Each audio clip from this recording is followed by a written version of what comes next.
Welcome, everyone, to this week's podcast broadcast of This Week in Science. Thank you for joining us for another episode of fun-filled science conversation, deliberation, and more. Woohoo! How's your audio, Blair? It's great. It is great. So good. Welcome, everyone. Welcome to this week's show. We're here to talk with you about the science. And for those of you who are here for the first time, know that this little first part of the show is just like the test. And we're going to start the show for real in just one moment. But as we're getting started, make sure you hit the like, the subscribe, share, get us out there into the world of the algorithm. Make sure that other people are picking up the science. Yo. I mean, I just want to say things awkwardly, say awkward things so that they're on record for my child to view videos where he can roll his eyes harder at me. So this is what we're working on.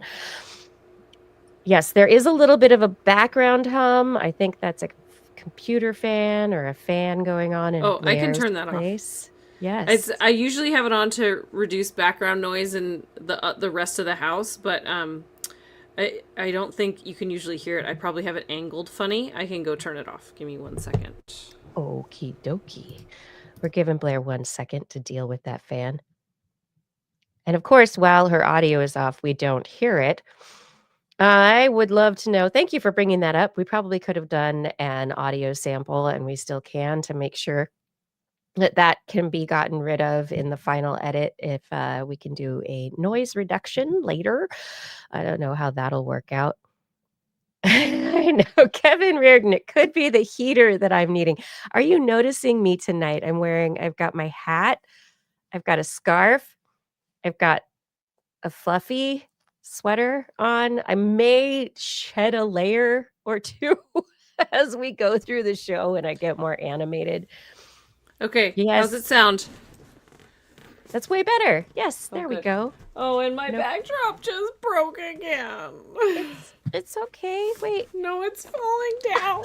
I'm keeping it up with a paper clip right now. So this part of the show will be edited out for all of the podcast listeners out there.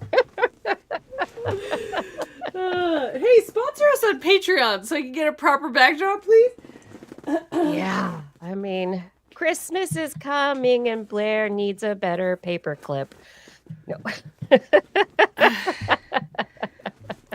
I would just like one of those like trifold like changing shades that I could put up behind me. Like that would be great. Like a room divider. Yeah. Yeah, that sounds like a great idea. Yeah. I love this idea.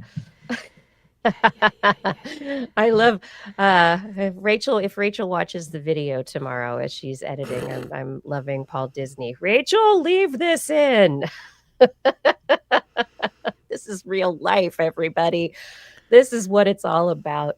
Doing a show together. That's right. Blair. Okay.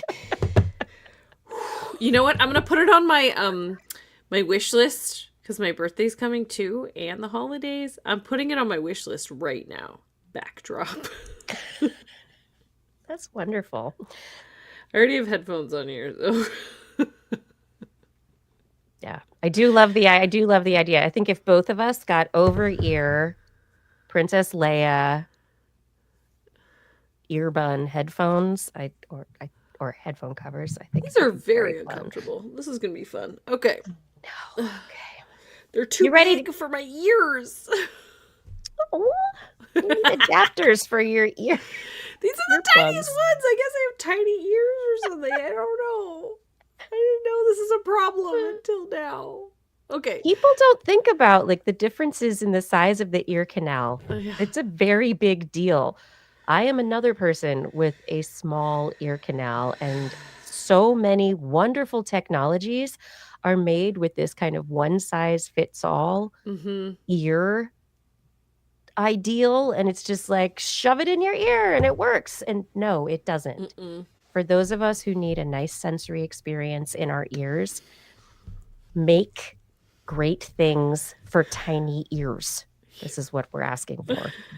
Right? If Or you have anyone those out there, headphones that goes over yeah. the ears that then goes around the back of your ears and then down behind, like from the late 90s.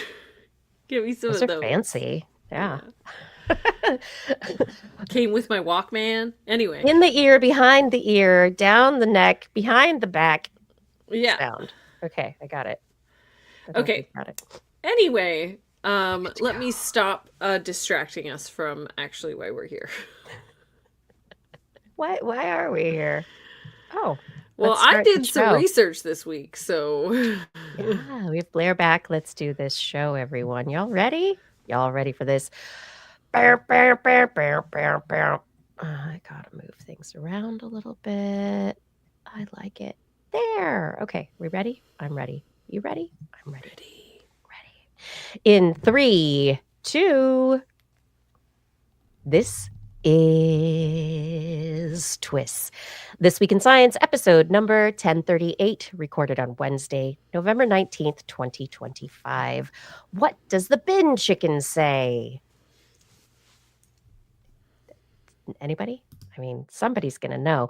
Hey, everyone, I'm Dr. Kiki, and tonight we will fill your head with wolf tools, nightmare juice, and bin chickens. Been there. But first, disclaimer, disclaimer, disclaimer. With each passing, well, let me start that over again. With each human passing, our old ways disappear, but bit by bit, our culture moves toward the new. Youth celebrate progress. The old shake their heads at memories we forgot. And yet one day we too will pass. Will anyone wonder at what is lost? Not as long as we're discussing This Week in Science. Coming up next.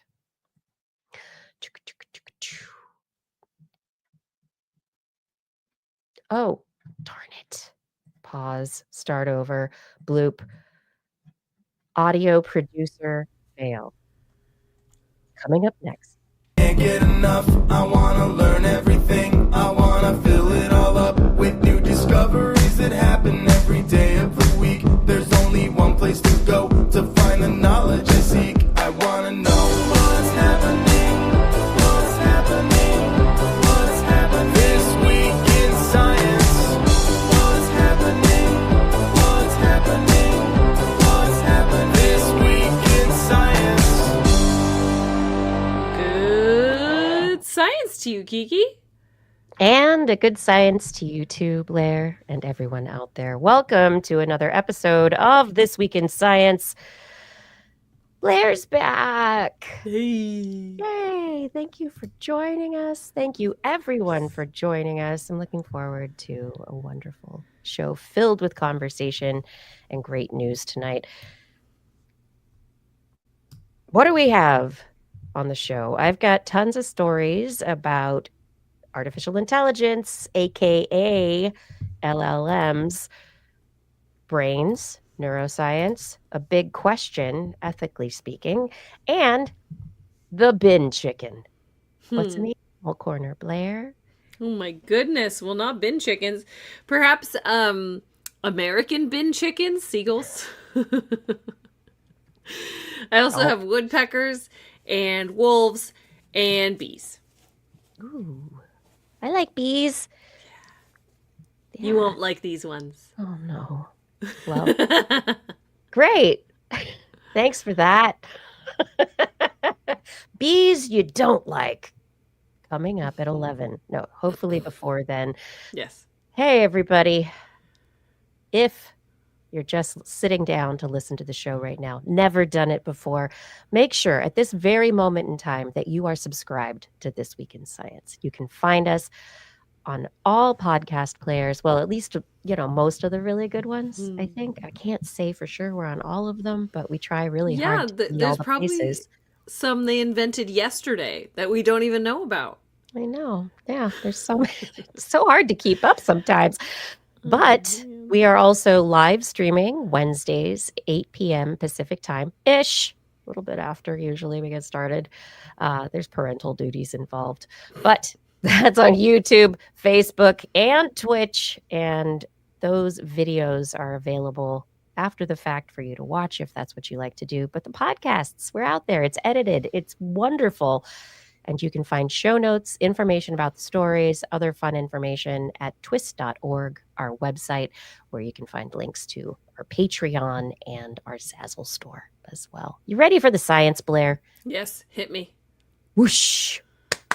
Okay, I'm going to jump in really fast with 3 quick headlines off the top. So, first story tonight is that the biobank, the UK biobank, has new data in it.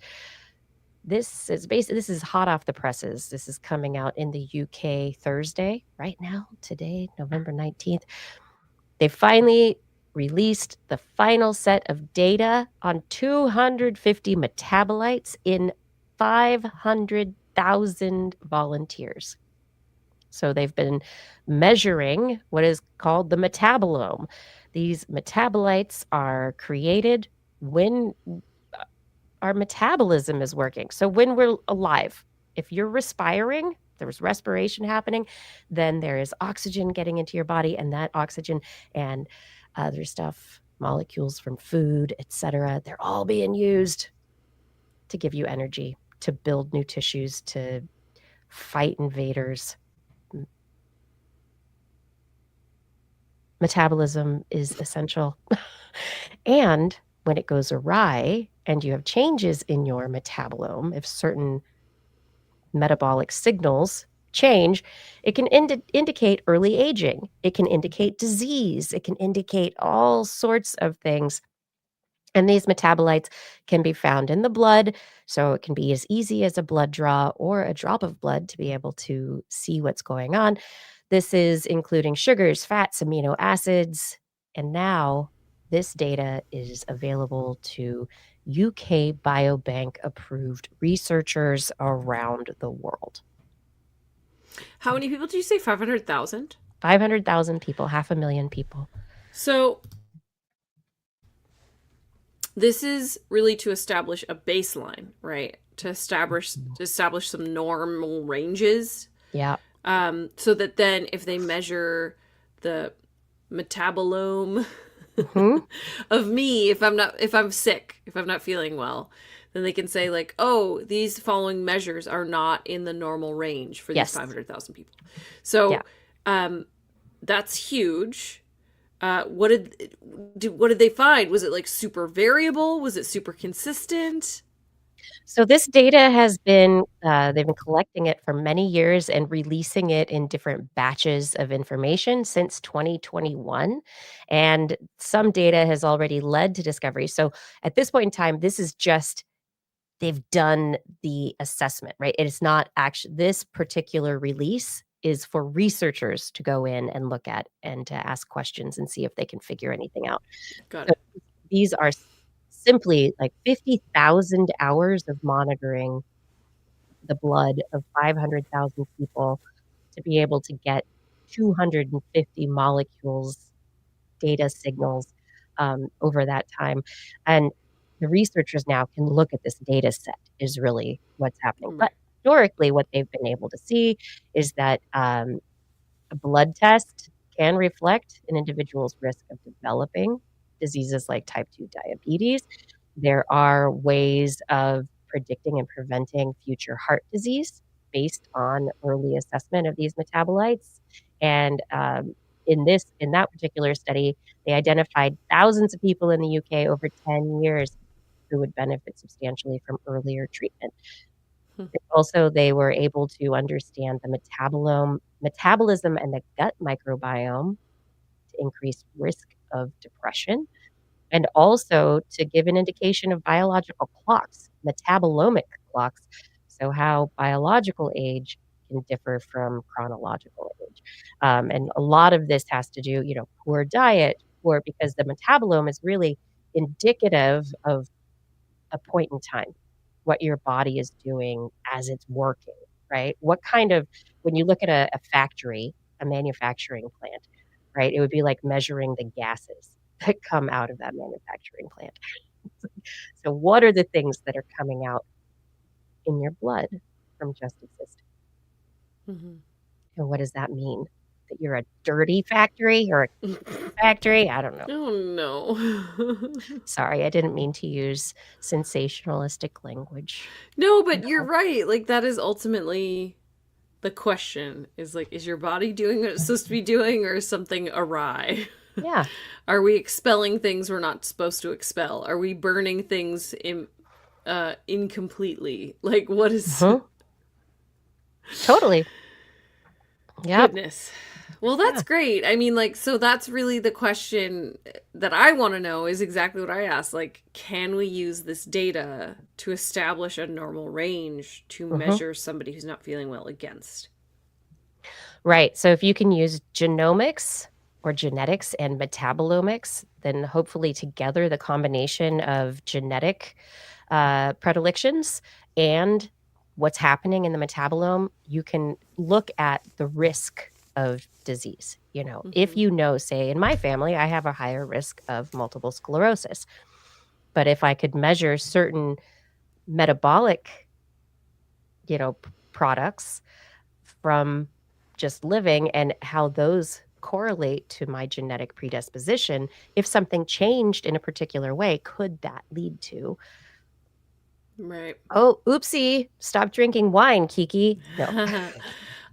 So and you said this was from somewhere in Europe. Is that right? Western Europe? Yeah, so this is the UK Biobank, and Okay. these volunteers, they, were the information was gathered by a group called Nightingale Health, and the individuals are UK citizens, Mm-hmm. they're UK Biobank participants, Mm-hmm. and, yeah, most of the individuals are UK, Yeah. um You get what I'm getting at here. Yep. Oh, yeah, yeah, so it's basically Western European, um yeah, but who knows who's like, that's the Yes. question of So who's volunteering and everything, yes, yeah. because you want to. It's the thing about Western Europe is Mhm. genetic variation not high. Let's be real. So I think that's this is a cool initial kind of look at this, but Mhm. geez, I'd want like a much more globally representative sample before like true baselines are Mhm. established, right? Yeah, I think that's Like, absolutely fair. But the fun thing, I'm going to say interesting, but fun thing that they're doing is this is a living or a growing data set. They're not, saying this is it, we're done. But the data that they are collecting, they so far have the world's largest set of whole genome sequencing data, imaging data from 100,000 participants, protein biomarkers from 54,000 participants. Since 2012, we have scientists from around the world using all of this data to look at risks, preventions, treatments, hopeful cures. And so we have, so far, there have been more than 18,000 peer reviewed scientific papers since 2012 published as a result of this data. 18,000. 18,000 That's too scientific many. studies. I think in 13 years, that's too many. You think? That's more than 1,000 a year. It's like, guys, chill. Or do a bunch of studies, but what'd you find? Yeah, Where exactly. are you going with this? Yeah, Yikes. I mean, Okay. the winnowing down to actually get to the point of, application and making a difference in personalized medicine and people's day-to-day lives, that's, Yeah. when it really matters. Yeah. Yeah. I love you. You're guys, chill. It's true. Like you're just that sounds like you talk about factories, you're a paper factory now. That's not helping anything. Ah. Oh my That's like you're gosh. releasing a paper to say that you're going to be releasing a paper and then you release that paper and say we'll have more updates for you in the next paper. Learn more this week in science in our next This Week in Science. Yeah. That's all about This Week in Science. Which week is this week? It's This Week in Science. Okay. In other quick news, we've got Blue Origins nailing their landing with the New Glenn launch vehicle. The landing booster landed successfully. The first time they tried to land it on their landing pad in the ocean, things went awry, landed kind of, and then it blew up. But this time around, second try, we have Blue Origin nailing the landing on their launch pad named Jacqueline. So, You said nailing the landing on Jacqueline. yep, I did. I don't like that. Sorry. Bezos, no. That feels incorrect. I said that. He didn't say that. No, but you know that's why he named the landing pad that. I'm not in charge. I just report the news. Okay. Proceed. So everyone this week is talking about, surprise, surprise, the slow mover, Blue Origin, is making strides. And all of a sudden, we should be looking at Blue Origin when we all knew that Blue Origin was just taking the slower approach to get to the same goals. Next goal is to take a landing vehicle to the moon, which will be very exciting. That's the next goal? Yeah. It feels like they're skipping some steps. No, they landed. They're good. Let's keep going. Okay.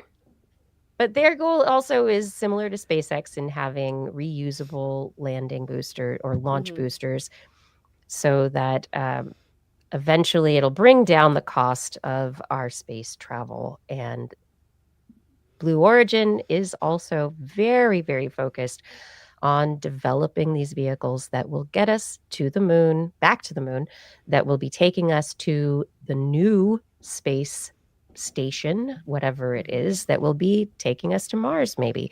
So the goal is to get off planet, serve commercial and government passengers, customers, eventually have humans go into the moon. And I think it's exciting to see the different strategies that SpaceX and Blue Origin have attempted. There's others still on the board.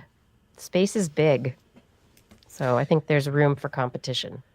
So Kiki, I have a question for you that I should know the answer to. Should you? What is the? Is this a math question? No. Okay, good. It is really a globo-political question. What is the jurisdiction of the moon? It is international or intergalactic. Right. According to whom? The United Nations? Who?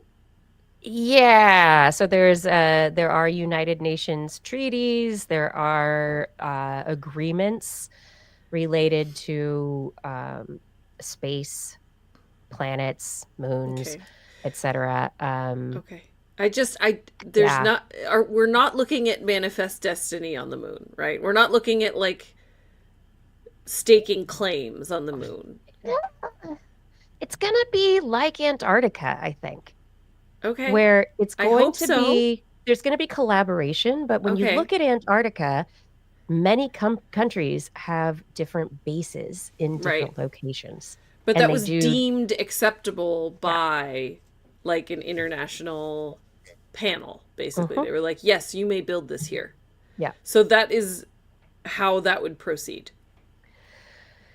Yep. Okay. We think, but as Kevin Reardon is bringing up, there is no global entity for enforcement. So that's the thing. That's where my mind went, is like, being drafted to the moon war, are you like on the Musk army or the Bezos army? Like, have you seen For All Mankind? No. Oh, just if you're asking these questions, I think For All Mankind, there's a bit of soap opera-ish kind of, the lives of astronauts and whatever, but it is an alternative. it's an alternate history.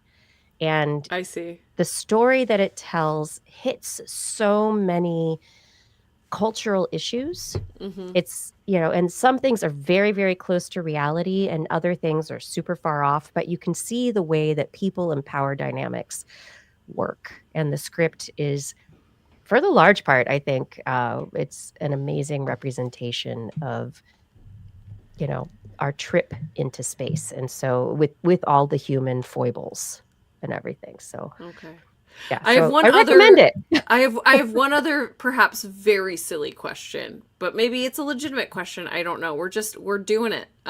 These headlines that you were gonna bring. I'm bringing things so tangential. It's like I know my headlines are now bigger than headlines. Justin's not here, so I'm providing the tangents. Here we go. If you bring enough foreign material to the moon and you start building bases on the moon and you're essentially changing the mass of the moon, is that going to impact the tides? So I think the reality is that the majority of materials that are on the moon are going to stay on the moon. Okay. That we're not gonna be mining too much stuff on the moon, maybe hydrogen Right. 3.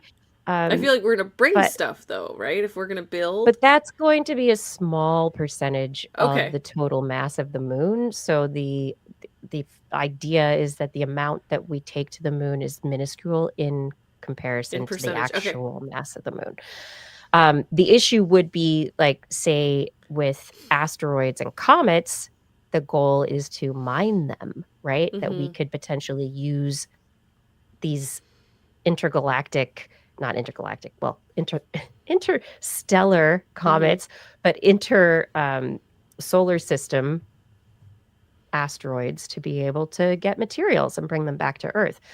Hopefully, we wouldn't do too much of that with the moon, even though the moon may have some rare or Right. very valuable resources that we could bring Yes. back, because it's the closest and most consistent thing that we could mine. Okay. So on If the we did other end, so you that, don't think we're going to bring too much, but we might take away too much, which would alter the tides. yes, if we took, but it would take a long time. Yeah. But, Yeah.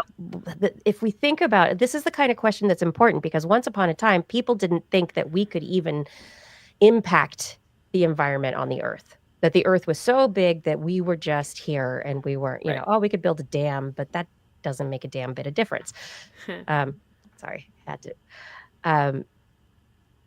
But now we know human impacts, and what we've done is that we've changed climate, which has changed weather, which has Right. changed all sorts of aspects of ecosystems, and we impact these things.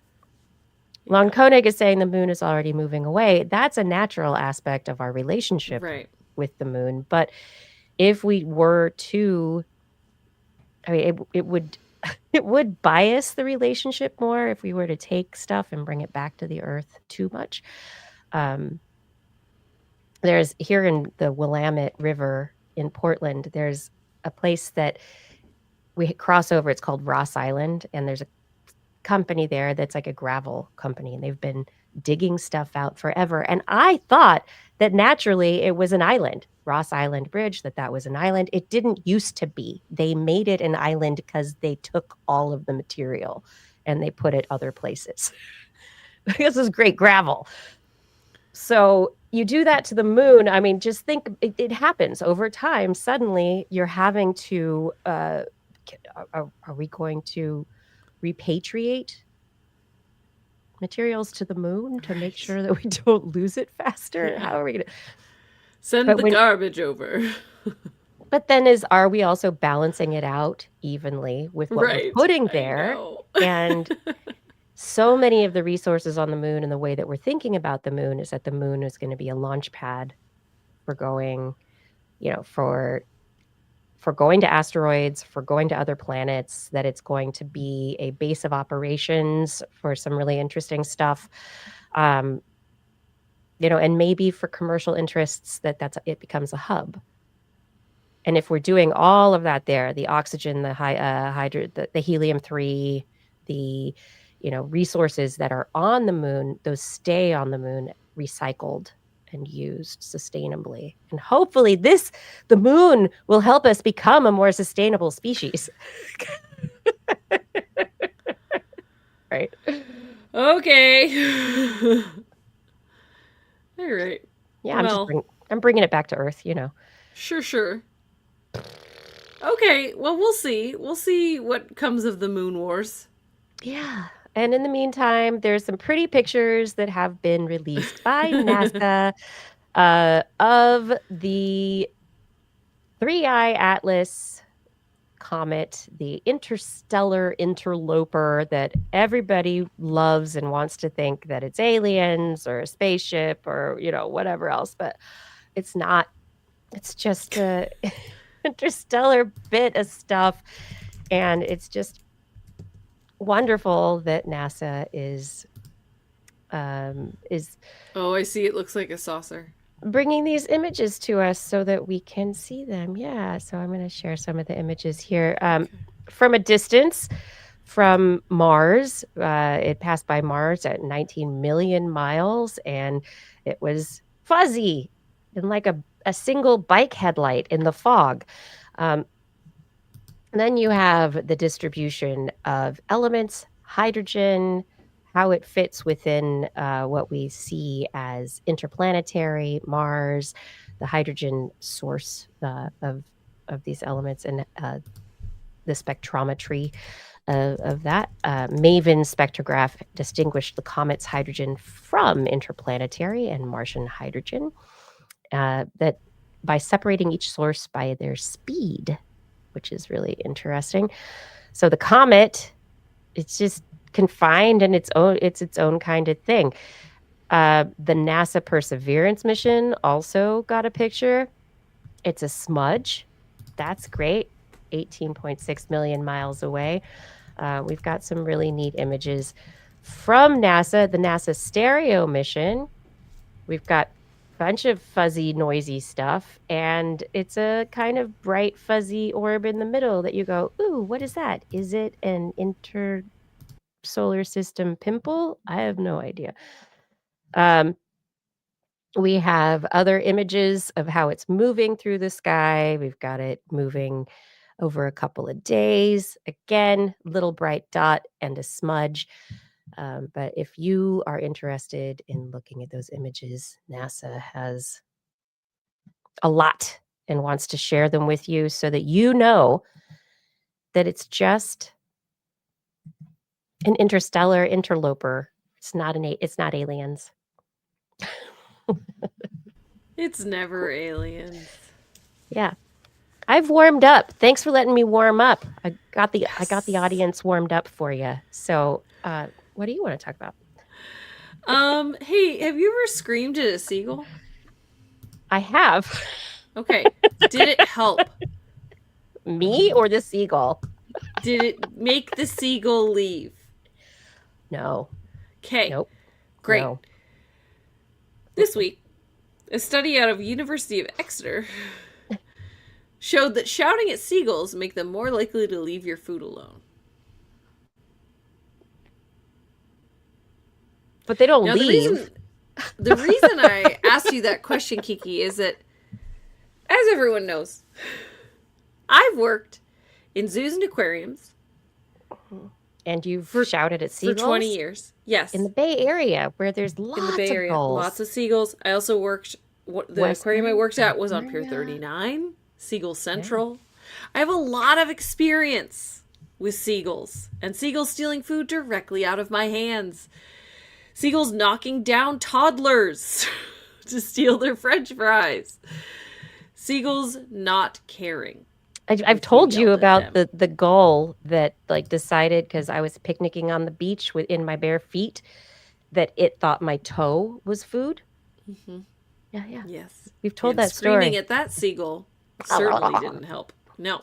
No. It wanted my toe. So I'm just gonna give it away. I think this research is bunk, but let's get into it. They tested a total of 61 gulls across 9 seaside towns in Cornwall. So that's strike one. Just some sleepy seaside towns in Cornwall. Half of the gulls exposed to a shouting voice flew away within a minute. Do you understand what a minute of shouting is? That's a lot. Yes. Is it just shouting, or is it shouting and arm waving and Right. aggressing? Because, Right. yeah, what does Yes. shouting mean? And it was only half of them. So I don't know if that's significant enough to say that seagulls leave if you shout at them. That sounds like a coin flip to me. I'm really having trouble with the statistics here. 15% of the gulls exposed to a just normal speaking male voice flew away. The rest walked away from the food, but they still sensed danger. 70% of the gulls exposed to a robin song stayed at the food. Well, Yeah. So, but also, this is just I'm just to clarify, because in the picture they have a figure that it's a speaker. it's a So speaker. it's not a person. It's just sound. Yes. Now, here's more issues with this study. They recorded 5 male volunteers. They had them uttering the same phrase in a calm speaking voice and then separately in a shouting voice. They adjusted them to the same volume. So it had nothing to do with volume. It was all about the acoustic properties and the tone of the voice. And so they would assume that the shouting is scary because it's loud, but in this case, they matched the volume of speaking. So it was just the way the words were being said. And so their conclusion from this study is that gulls pay attention to the way we say things, which we don't think has been seen before in any wild species, says one of the researchers. Bunk. Also bunk. Bunk, I tell you. They're saying only domesticated species like dogs, pigs, and horses have shown this response, which I worked in the zoo. Anecdotally, I know that animals care if you yell. Yeah. For sure. They know what it means. They can tell based on, your body language and the tone. But this is taking away the body language. It is just tone, right? But if you're trying to make a quality judgment on whether wild animals have ever paid attention to shouting or not, they definitely have. They definitely have. That's absolutely ridiculous. If you didn't find research about that, it's because there isn't research yet about it. But that doesn't mean it's not happening. This is okay. Here's a pet peeve I have with research studies: is that sometimes they will say, this is the first time this has ever been observed. Yes. Now, what they need to say is this is the first time this has ever been observed and recorded and published. That is a very different quality than saying no one has ever seen this before. No, Jim down the street has seen this before. What are you talking about? Ask a kid. You don't... Yep. You know what I mean? It's just, it gets me a little frustrated sometimes because I feel like because there's this desire to speak scientifically and to say that this has not been measured before, it turns into this. It hasn't been measured, so it's not happening. Which is ridiculous. Yep. So, for one, fair. obviously animals can tell if you're yelling and react to it. For two, seagulls don't. They don't care. The study they need to be doing instead of domestic versus wild is urbanized versus not.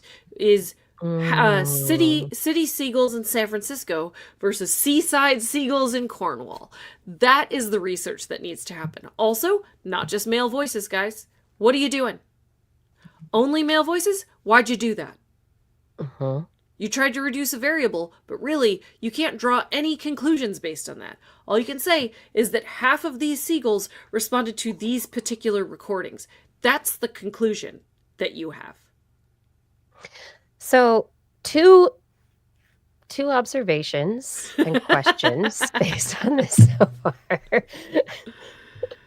So, just the difference between, there were fewer seagulls hanging around anytime there was a sound of a human voice, right? Speaking or shouting, it was fewer seagulls stuck around than if a robin were singing. What does this mean about what they know of the context of the bird, understanding humans in the environment versus robins in the environment. Second, there's no difference between shouting or speaking, but is there, like, we talk about, like, Americans going to other countries and shouting on their cell phones all the time or shouting at their kids, and I'm just wondering if there's just a common do people in Cornwall just shout all the time? Is that speaking as well? I don't know this. Do Great point. and if people are speaking loudly or shouting, or like if you're sitting in a cafe trying to eat your lunch and there are people talking in a way that is like for attention, don't you want to put in earplugs or take your lunch and leave? Right. So that's another really good point is how are you measuring speaking? Yeah. Because the way that I speak to somebody that I'm upset with versus the way I speak to a group of people versus the way I speak to someone who's having a really hard day is three very different kinds of speaking, but that's all speaking. None of that is shouting. So like, You're so good, Blair. I mean, if someone's having a bad day, I'm like, stop it. No, sorry. well, now you're shouting. Yeah. But it depends on who's having a bad day. Is it someone I care about and respect, or is it someone that really bothers me? Anyway, yes. So I think that that's the other piece of this is that they're using something that's extremely dynamic, which is the human voice, and they used only a few subjects, all male.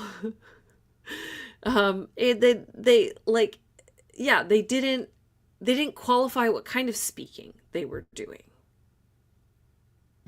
Which is it's very important. What is that? Like put a puppy in their lap and then have them read it, right? Like so that they're nice and calm. Mhm. Yeah, I don't know. This feels like an insane study. I read this and I was like, this is nothing. Sorry, guys. Sorry, University of Exeter. This is nothing. So says Blair. This is nothing. I don't know. Do it These more. are one of these things that I'm like, how'd you pass peer review? This is nothing. I don't know. I don't get it. Sometimes a thing has to be published for more things to be published, for questions to be asked that have never been asked before. And if we are trying to figure out exactly how humans are interacting with animals, animals interacting with humans, vice versa in the environment. And I had a study that I think I'm going to be, I think I brought it for this week, but it's related to urbanism, right? So it's the question of what do we understand about animals in urban environments, because historically we just ignored it, right? And it's just been this kind of like, oh, recently over the last 20 years, do city birds change how loudly they shout their songs and calls? Yeah, they do. They have to be louder. Just like people in cities have to be louder.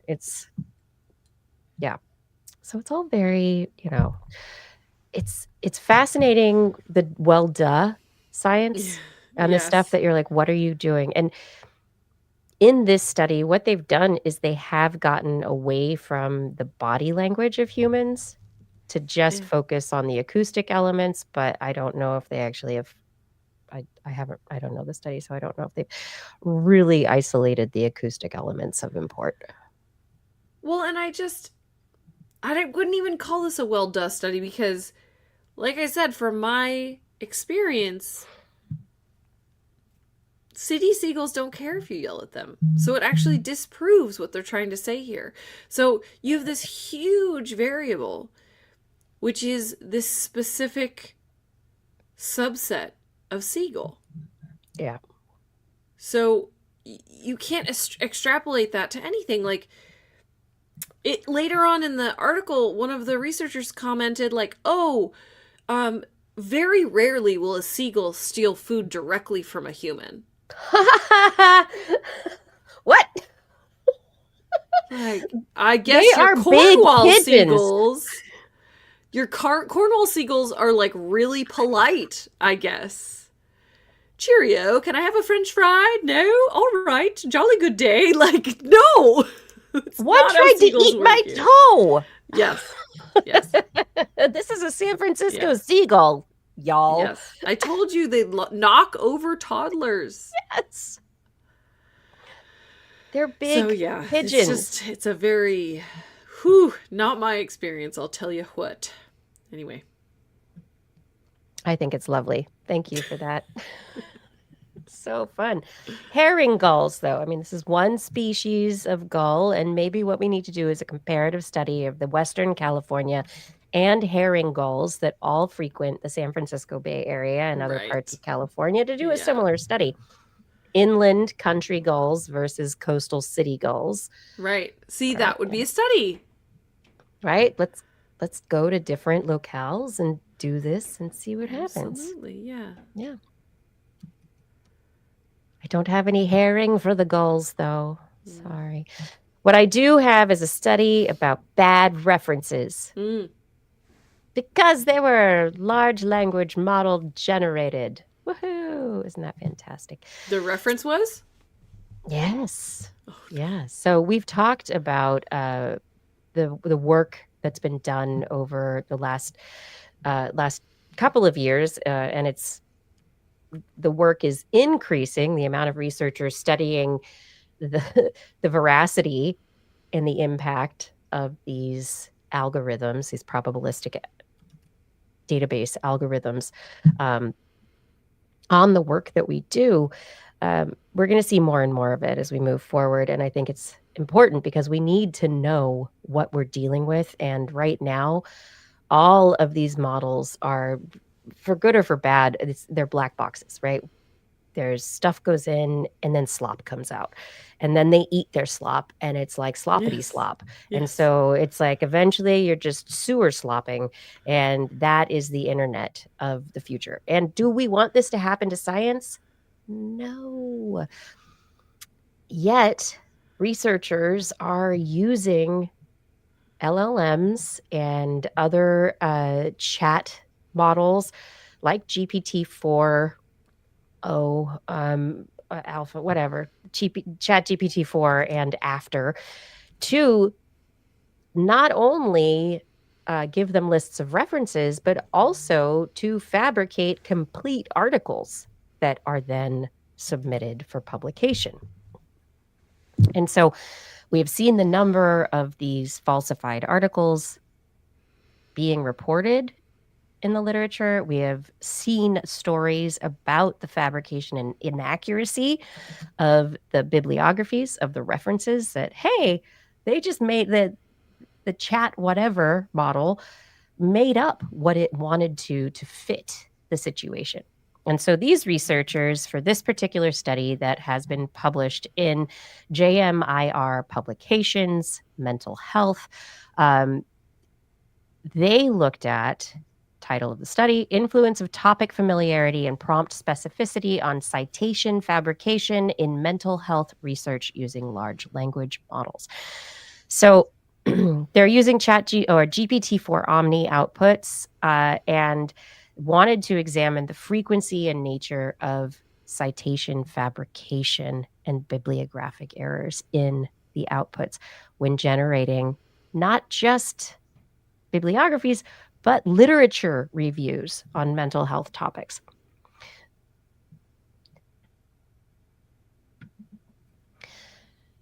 They were testing whether prompt specificity influenced fabrication or accuracy rates. And so they prompted GPT-4 Omni to generate 6 literature reviews, each of them about 2,000 words, more than equal to or more than 20 citations each on 3 different disorders that represented different levels of public awareness and research coverage. Because what they're trying to get at is, if somebody does a study or a literature review and it gets picked up by the media, usually it's going to be the topic of greater interest to the public that's going to get picked up. And so they were kind of like, okay, what are the things that are in the databases, in the models to begin with, and how does that influence accuracy and fabrication? They were researching the papers related to major depressive disorder, binge eating disorder, and body dysmorphic disorder.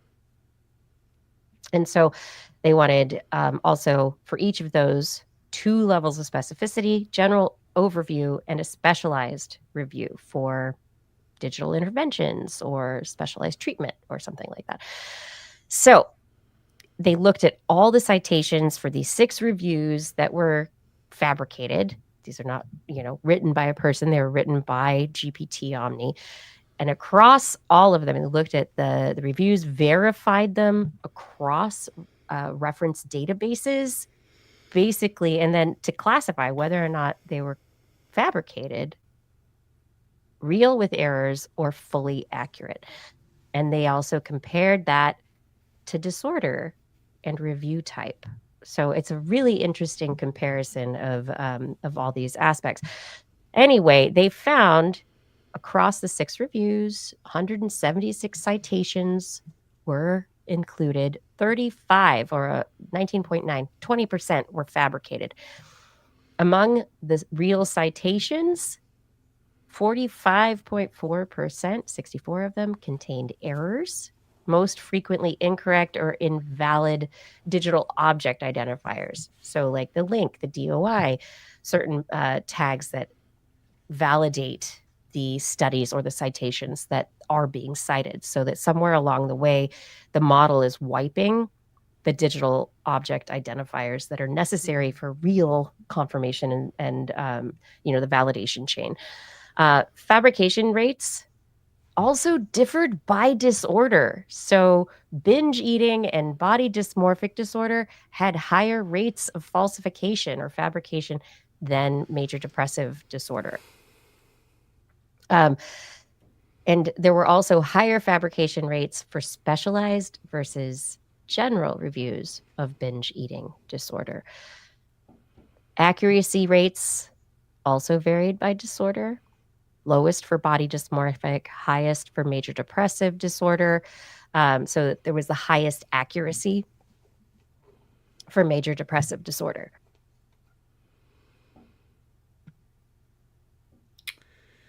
So basically their conclusion is that it's not accurate enough.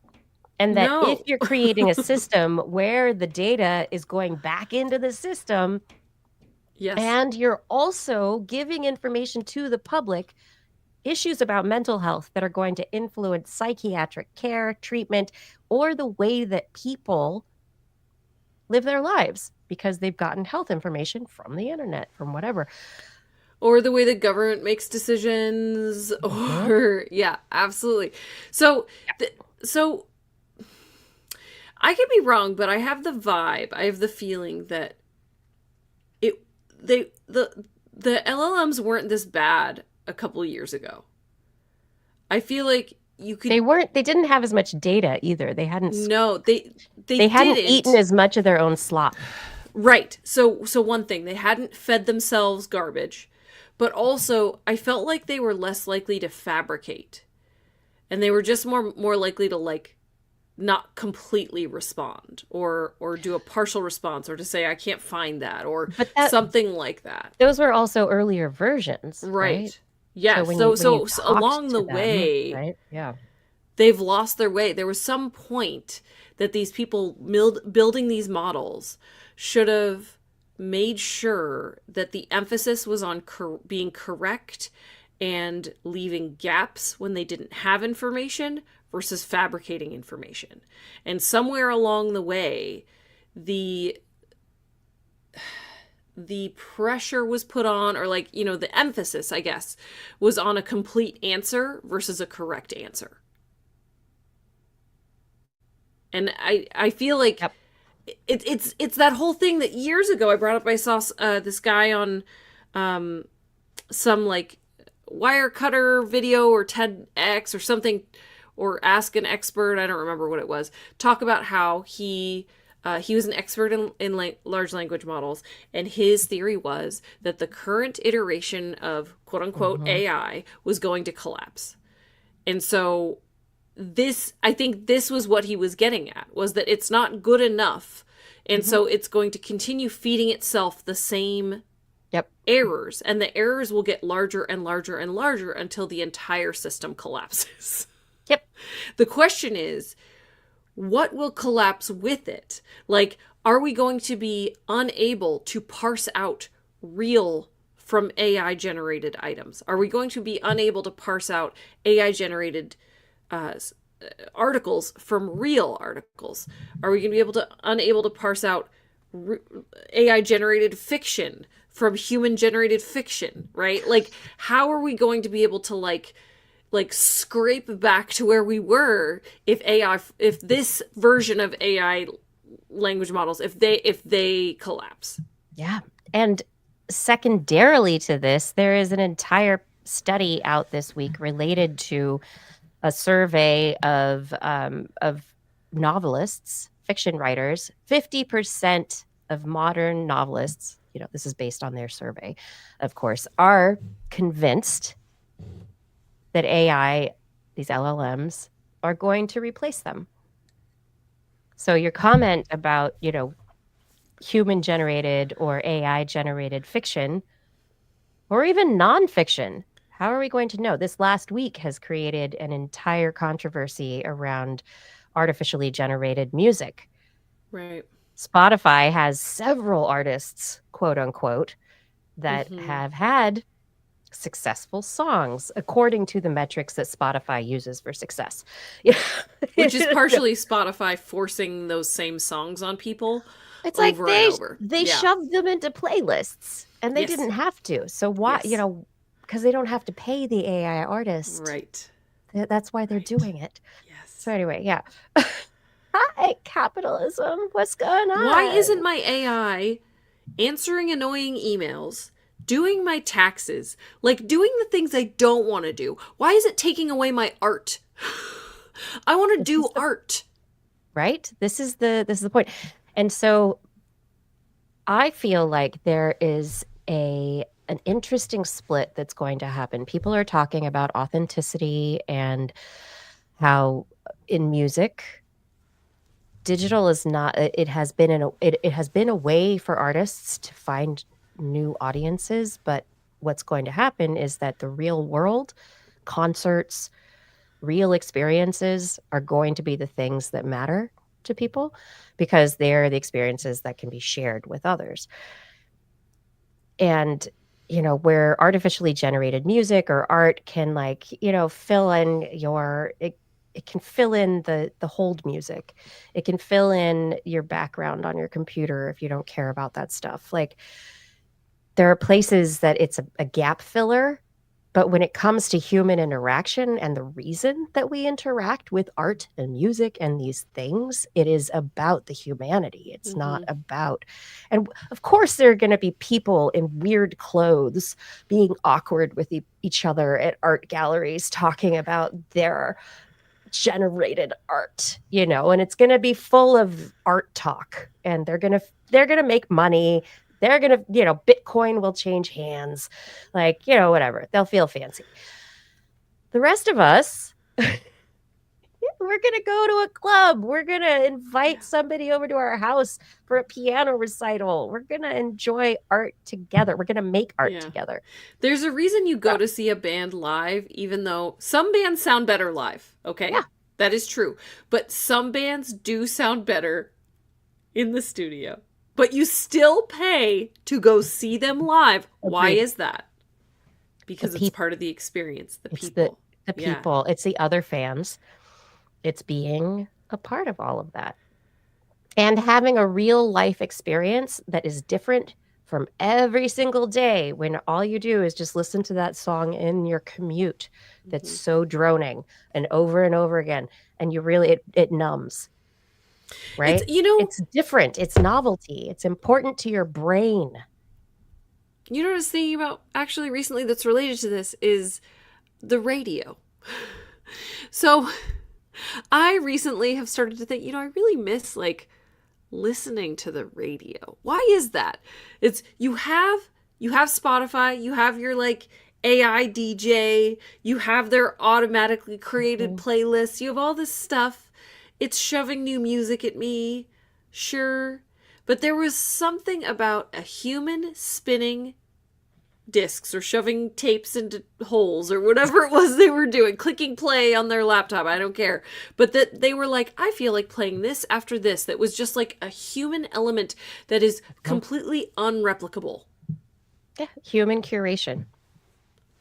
So yeah. So And then even there's not the- even just the humans like physically playing the music, it's the humans picking the music to play on your morning commute. That is a weird piece of variability that's lost.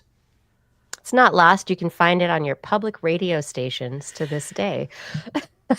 I must tell you, there's not as many. There are not as many anymore. It's so sad because No. universities have gotten rid of them because of profit and other, it's public radio stations. NPR is, not a music station necessarily, but like the NPR stations, CPB, corporate, like all of the public funding for this kind of exposure to different viewpoints. Yeah, it's amazing that after so many years of going, oh, they're not going to take it away. Nobody can take that away. It's like they did take it away. Oh my gosh. College radio stations. UC Davis has one of the most amazing university radio stations and is continuing to fight the good fight for college radio, even against all of the odds that it has been up against over the years. They've got a new home they're moving into. It's like it's above ground. It's got windows. Whoa. That's going to be so weird. I'm so glad I got to go there once. It was really cool. Oh, right? Man. So amazing. But these are the things, the learning about music, art, what were the inspirations behind where artists historically have come up with their new perspectives that help to push viewpoints forward. Science is in the same place as art in the sense that it pushes against what we're comfortable with, right? Like it pushes against all that we are accepting of right now. And so science, art, music, these are all things that speak truth to power. And by automating them and taking the humanity out of them, it removes humans from the equation and also allows humans to be more easily controlled. That's my conspiracy theory. And since the pandemic, in which we learned how necessary connection is, and people also learned how much they can really get on the internet, it has been this weird push-pull. And I think that's also why the AI push is starting so quickly right now. Like it has to happen now because it was a point of chaos that put society into a tailspin where society wants predictability and it wants things to be a certain way, but it's going to create a division or a schism in society where there are the ultimately online people and there are the people who need validated humans. I don't know. I have ideas about this. Yeah. No, never thought about it in my life. Yikes. Yeah, I think that's a whole nother show. We need to talk more about this. Sorry, it's like 9:20. We got to talk about more things. Yeah. Hey, Buran, thank you for randomly coming across the channel. Thanks for joining. Thanks for everyone being here. Yeah, let's get, we are part of a self-learning coding loop, if you think about it, but we can modify and we can change course. And it's, we can change course. And I think that is a mantra that we all need to have. No, it wasn't called Pirate Radio. The Christian Slater movie, Fada, that wasn't called Pirate Radio. That was one of my favorite movies ever. It was not called Pirate Radio. So Heathers came out, and then what was the movie? Who's going to get it first? Pump up the volume. That's what it was. Never heard of it. What? Yeah. Wait. Okay. All right. Second assignment, Blair. Okay. Pump up the volume. This is a movie about teenage, like, renegade radio people, and it's incredible. Like, it has to do with, like, control of the airwaves, and this is before cell phones. This is, it's I think this is, like, this is one of the movies that really helped me develop my punk ethos, even though it wasn't really punk because it was kind of status quo at the time, but, Sure, whatever. sure. Yeah, whatever. The Heather's, the pump up the cover volume. Come on, everybody. is very 90s. All right, it's going on That the was the list. 90s. Tell me about bin chickens.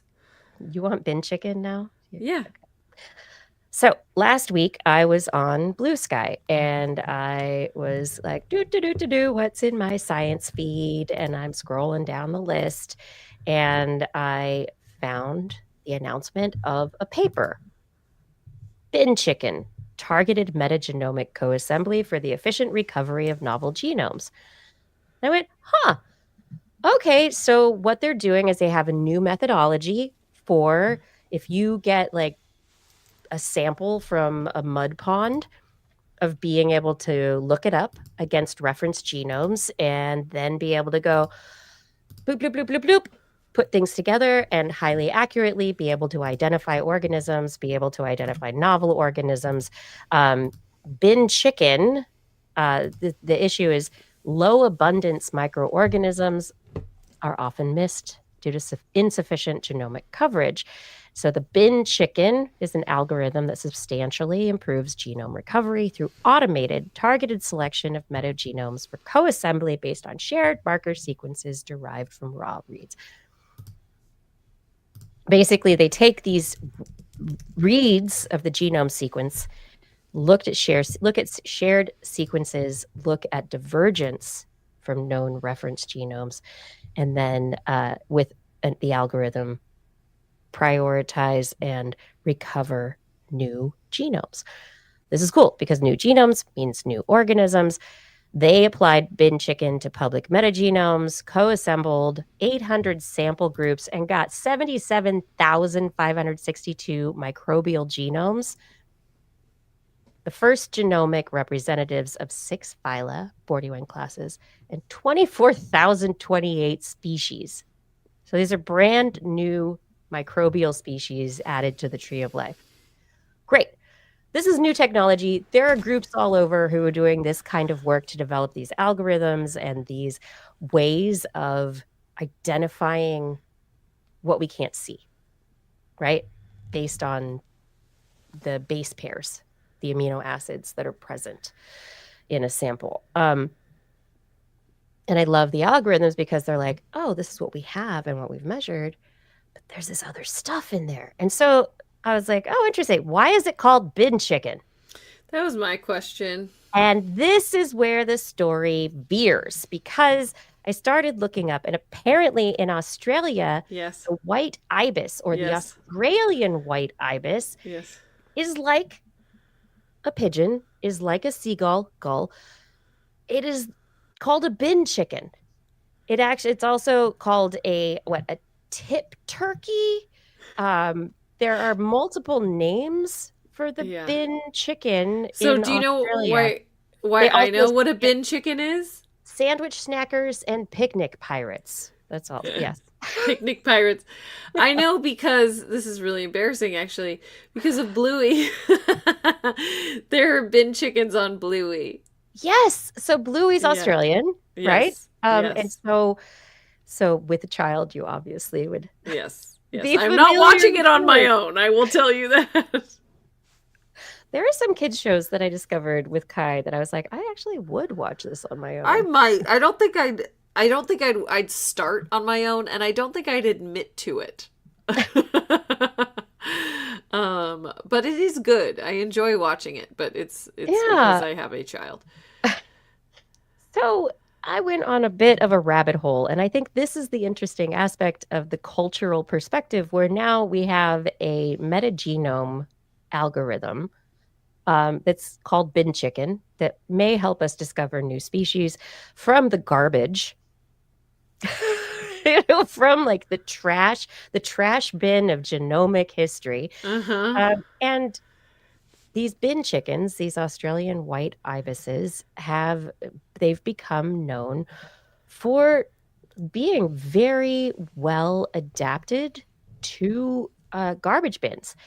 So there were 3 species of ibis in Australia, and the white ibis has since evolved or adapted to urban environments. And this is the urban animal story that I was kind of thinking about, is these ibises Ibises. with their long bills have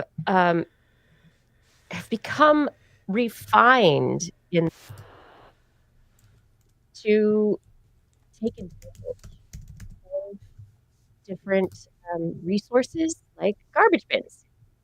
So the bin chicken is able to live in the cities of Australia and take advantage of the urban garbage issue and eat from their garbage bags because their bills are so wonderful at piercing plastic bags and then digging deep into them where no other animal is capable.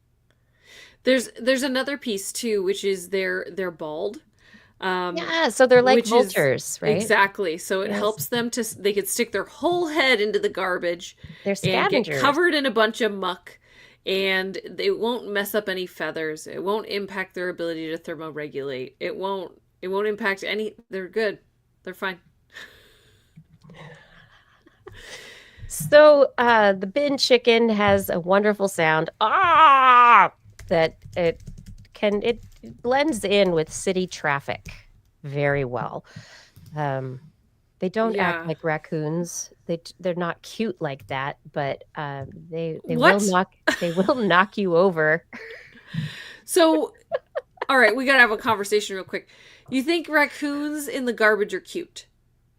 They are evolving, and there is I saw that. Yes, there's research out. getting. They're getting cuter faces They're getting the puppy face. I know. Because we give them the food when they're cuter, right? Is that who's doing that? Stop doing that. Stop feeding the wildlife. Okay? But also, my experience with raccoons is that they're actually extremely dangerous because people do feed them. Have you heard them in the night? Used to being around people. They sound like cats. So I used to run across raccoons on my way walking from my parents' house to the zoo. When I worked there. In the fog, in the morning. In the fog, in the dark, in the winter. I would come across raccoons. They'd be standing in the way at a trash can. And I would have to cross the street. They would not move. In fact, they'd get up on their hind legs and start chittering and screeching at me. And it's like, okay. Yeah. Okay. You may have the street, raccoons. I do not consider raccoons cute. Oh my goodness. Well, one of the things that is wonderful, though, is that the Australian white ibis has inspired art. It has inspired a love of the bin chicken in Australia, where people are using the bin chicken as a representative to address human flaws when it comes to garbage, climate change, other ecological issues. It's also the inspiration for videos, movies, song. And there is a song about birds, which I cannot play here for reasons of copyright. But if you look for a song about birds, this is a wonderful song. Van Vuren Brothers. VANVUUREN Bros. And it is a wonderful song. And it's all about birds. It's a song about birds. And I would play it if I could, because it made me happy to listen to it. And I want you all to be happy like I am. Blair's going to be happy now. Yeah, I looked it up. Mm-hmm. Nice. Anyway, But this is, I think, this cultural aspect of the Australian white ibis and the adoption of this species adapting to urban life is like it's a wonderful example of humanity rolling with it and like not just accepting it, but also going, yeah, we're going to run with it. And so Australia has taken the bin chicken to amazing heights. And now we're talking about it here on TWIS. Hi, Kevin.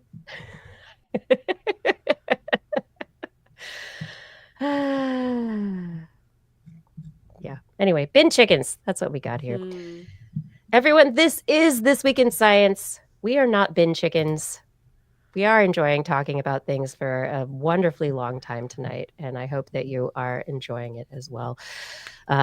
We will put all these links to various images and stories on our website, twist.org. You too could get a cool blow up shaped like a bin chicken if that is something that you are interested in. It's something that might be available in the world. Not through TWIS, but anyway. Blair, did you want to talk about woodpecker grunts?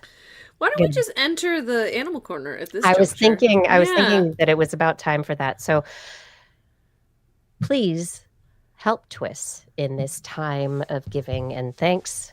TWIS is listener supported, and it's listeners like you that help us do what we do. Blair maybe needs a new computer again. It's been a while. Oh my gosh. Maybe it's Let's time start to get small with a backdrop and some headphones. Yeah, she needs a backdrop, some headphones, and a computer where her microphone works all the time. These are things that we're looking for. But your donations, your support helps. And so at twist.org, you can click on the donate through PayPal link. You can donate through Patreon in an ongoing fashion. You can also find wonderful TWIS goodies at our Zazzle store for your Christmas gifts.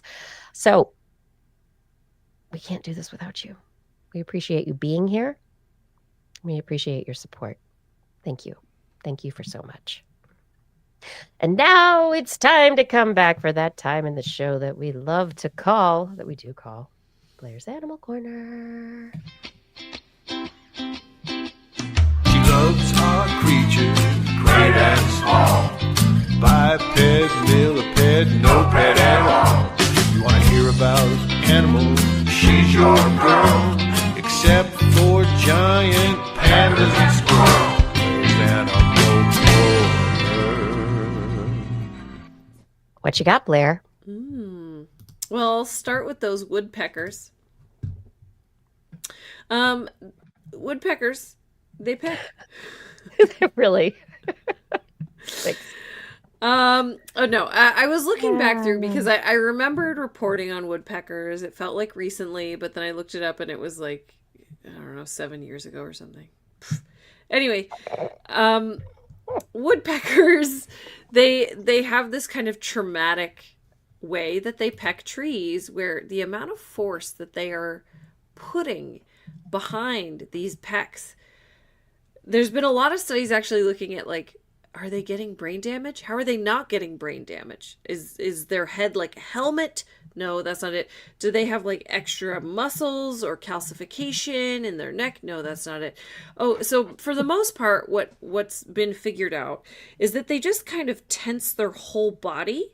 So they're on a pivot kind of point, so that they are just putting their whole body into the concussion with the tree, so that their whole kind of body tenses up. They like flex all of their muscles at once and just bam and follow through, right?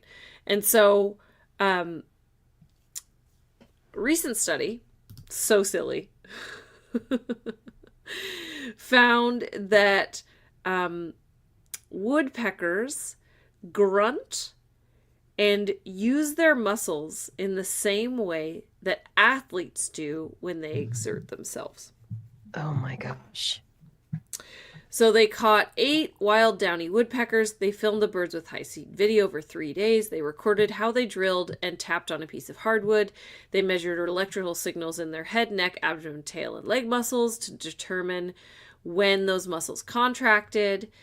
And then they also recorded the air pressure in a section of airway, and the amount of the air that they exhaled through their voice boxes to track breathing before returning the birds to their homes in the wild. So then everybody got to go back home.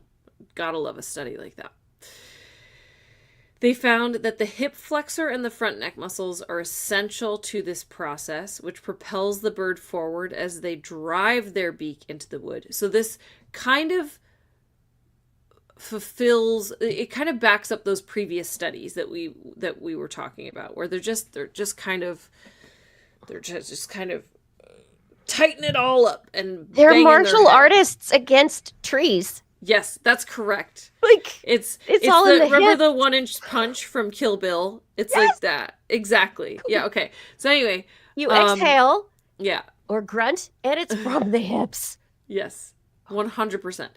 And so gotta love that. That's the long and short of it. You know, they're just really good at what they do. They can fine tune the power of their impacts depending on what they're on. If it's a hard wood or a softer wood, they, depending on if they're trying to make a hole versus whether they're trying to send an audio signal. And they also looked at the breathing patterns. They exhaled forcefully as if grunting when their beak struck the wood. So they really are these intense athletes that go through a very similar process as we do, or not me personally, but you know, I immediately thought of like shot putters, how they'll like groan when they throw the ball, stuff like that. So they're just really good. They're really, really athletic animals that are the reason that we haven't been able to replicate the helmet, the shock absorption, whatever it is that is special about them, is because they're basically just adapted head to toe to do this one thing. Which is not surprising. No, Are not you at all. surprised? No. So it's not any more complicated than that, and unfortunately it doesn't really look like there's anything that we can do with that information. So here we are. But I mean, the other angle of it is that if we want to make use of this kind of thing, then we have to understand the full adaptation, right? That anything that is implemented needs to, it's not an add-on, right? It has to be exactly. Yeah. So it's like a race car driver knowing when to tense, when to relax, when to breathe, and how the car and the seat and everything are all fitted around the driver, right? So I would say you're not going to make a better football helmet with this, but you might be able to make a better robot that drills holes. Hopefully it's just drilling holes. Yeah, that would construction site, and yeah. I know, that's fascinating. I love the way that they broke it down, and we're able to look at all of the details to be able to, you know, confirm the story, because forever I've been like, well, are they just getting brain damage their whole life? That was the last time we talked about it. That's kind of what we were talking about. Yeah, because they have a tendon that goes in a muscle like around the back of the neck, and it's like attached to the front of the brain, or the front, like it's like the front of the skull, and you know. Yep. Yeah. But there was no padding. There's nothing that you would expect otherwise. Nope, no shock absorption, none of that. So the question is, if you're in a car accident, do you relax like a rag doll, or do you tense? You probably still are supposed to relax. Yeah.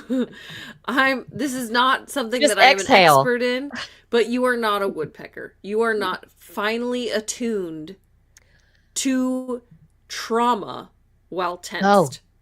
Oh. Okay. So thanks. That's, okay. Moving on. The classic question, is it tool use? I feel like I need a one of those like jingles. Is it tool use or is it not? Are animals smart? Of course I they was, are. of course they are. Well, duh. So I was waiting for you to bring this story. Yes. Oh, wait, okay. Hey, wolves like to go crabbing. Who doesn't? um, so wolves have never been observed using tools. Here we go. Here's another one of those absolutes. Only Because Sith deal in wolves. absolutes, right? Yeah. There was recently in British Columbia some wolves that were captured on camera taking crab traps. It's basically just netting and bait connected to long ropes and buoys, and they ran up and grabbed the buoy and pulled the crab trap out of the water and had a nice crab meal. They did the entire thing in only 3 minutes. That's amazing. Yes. And so Oh this my one very gosh. particular set of wolves learned that the indigenous people there put out crab traps. They knew when it was clear to go get the crab traps and to go have their nice crab bake. So this study is asking the question, is this tool use? Now, what do you think, Kiki? Is it tool use? It is using humans as tools. Aha! You're getting to it. Okay. So I would argue, no, this is not tool use. They didn't set up the trap. They're not doing anything with the trap. They're going to a buffet. That's all they're doing. They know how to access the buffet. They learned how to access the buffet. That's like if you said like digging up worms is using your nails as a tool, right? No, the worms are there. The question is like, are you using a foreign object that you have fashioned, or you're using in a way to access something, right? So Yes. the analogy I was thinking on this one is squirrels using vending machines in New York City.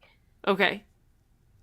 They're designed by humans. They've got a treat in them. Squirrels have watched people forever access the treats. Now squirrels can get inside of them and get the treats and be Right. happy, right? They figured out how to access the buffet. Is that tool use? No. No. No. But I think you bring That an is interesting really point, smart. Kiki. If the wolves could manipulate the humans to put out the crab traps when they were hungry, then the humans would be the tool. But the fact that the humans are doing what the wolves want when the wolves want it mean the wolves are just responding to circumstances in their vicinity. So the study authors wrote, tool use is typically understood as using an external object to achieve a specific goal with intent. A definition argued to include even stick chewing by dogs, which is, I think, a stretch. However, other definitions exclude rope pulling as a form of tool use because they are not responsible for the proper and effective orientation of the tool to the incentive. I mean, pulling a rope, it's one way or the other, isn't it? Like, haven't we said that crows or ravens pulling strings or ropes is a proof of intelligence and logical thinking, but is not tool use. So that's cause and effect. So the pulling of the rope to get to the trap at the end of this, it's a puzzle. They're solved a puzzle. Right. They're solving a puzzle. They're not using a tool. Those are different things. They are both measures of intelligence, for sure. It's like the British tits. It's like squirrels. It's like, yeah, they're smart. For this to qualify as tool use, they say that, quote, the animal must produce, not simply recognize the proper and effective orientation between tool and incentive.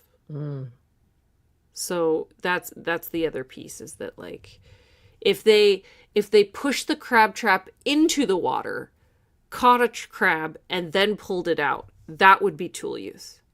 Did they go fishing? Did they take the crabs and then put it back?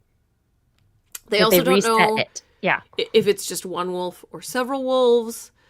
They had a second video almost a year later where a wolf was seen pulling up a partially submerged crab trap, but not pulling in the buoy. So it could be the same wolf again. It could be a different wolf. And so essentially, I only bring this to say, like, this conversation is still going. It's still relevant in the zoological community to discuss what is and is not tool use. I feel like it's there's a part of me that wants to just very, kind of dismissively say, who cares? Who cares what a tool is? Well, because, okay, so let me go back to like, you're a tool. Hey, to my age old thing of like, we want to categorize everything when in reality, it's a spectrum. Mm-hmm. There's gradations along the whole spectrum. This is not zero tool use, but it's not 100% tool use. They are using an external object to achieve a goal, but really all they're doing is pulling crabs out of the water. So, and Fada's saying that if they used a mechanism or a latch to get the crab trap, that would be tool use. I would argue it is not if they are using it the way that it was intended to be used by the human, because so if you think about a dog using a puzzle to eat a treat, that is not necessarily tool use. No. That is, again, a puzzle. That's solving a puzzle, but that is not tool use. So it's really just like another way to measure if an animal is smart. Wolves are very smart. But they're also, incredibly, and they're socially smart. And but I love this last video in the paper because there's a raven that's hanging out as well. Like there's a tool user. Yeah. So I'm like, here's the wolf that we're debating, and then we've got the raven who's hanging out going, you get the crab? What's going on? But neither of these animals is going to take that trap and put it back. Exactly. Yeah. Because the puzzle involves natural elements that will put the puzzle back together again for them, humans. And they've seen humans reset the puzzle over and over again, so they don't have to. Because they know that inevitably every day someone will come to check the trap. If it's empty, they'll put it back. They'll try, yeah. And it's intelligence. And if they can adapt to any difficulties that the humans put in their, barriers the humans put in their way, it's intelligent puzzle solving, but that is not taking branches, I don't know, or a beaver den or, whatever, and then creating a trap themselves. Yeah. And so I think that, it's also important to remember I'm not trying to say that wolves don't use tools. We don't know that, right? That it's just this particular situation is not tool use. But they could be using a tool out in the forest and we would have no idea. We haven't observed it yet. But also there's this human-centric categorization of tool use that ultimately requires dexterity that a lot of animals don't have, right? Yeah. So the wolf doesn't have thumbs. A crow has very dexterous feet and a beak. So there's ability to do things there, right? But dog jaws don't have that, right?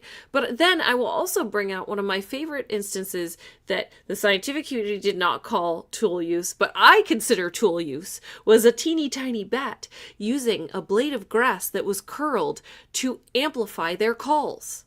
I would call that tool use. It's like a megaphone for bats. Yes. It's amazing.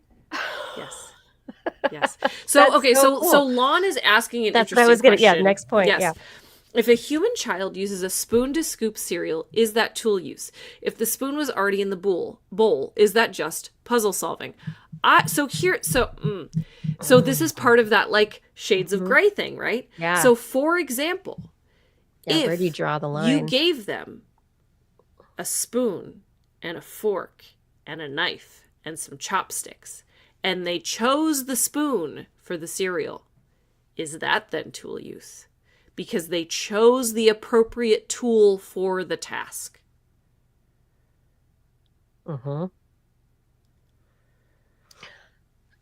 However, these things are so interesting because people have different ways of using the same tool for different tasks. And I will use a spoon to eat like a soupy gnocchi, instead of a fork just to eat the pasta, I want the spoon to get that gnocchi pasta and the sauce and everything, right? And I put it not on a plate, but in a little bowl plate. Right. So Yes. it doesn't spill, you know. So it's like, this is also an important reminder that colloquially how we use words are not necessarily how they are used in the scientific community also, right? yeah. So like Mhm. the way that you and I use that spoon to eat cereal, we would call that a tool in how just Mhm. English language works. But you would use that term in a zoological context, that's not tool use. So yeah, but I think getting back to like the idea of knowing that there's this understanding, having the intelligence to understand there's a system where things work a certain way and that somebody will fix it and that you can take advantage of it with your limited dexterity, say a toddler or a wolf. Your mom or human is going to come around and Yeah. reset the situation at some point, right?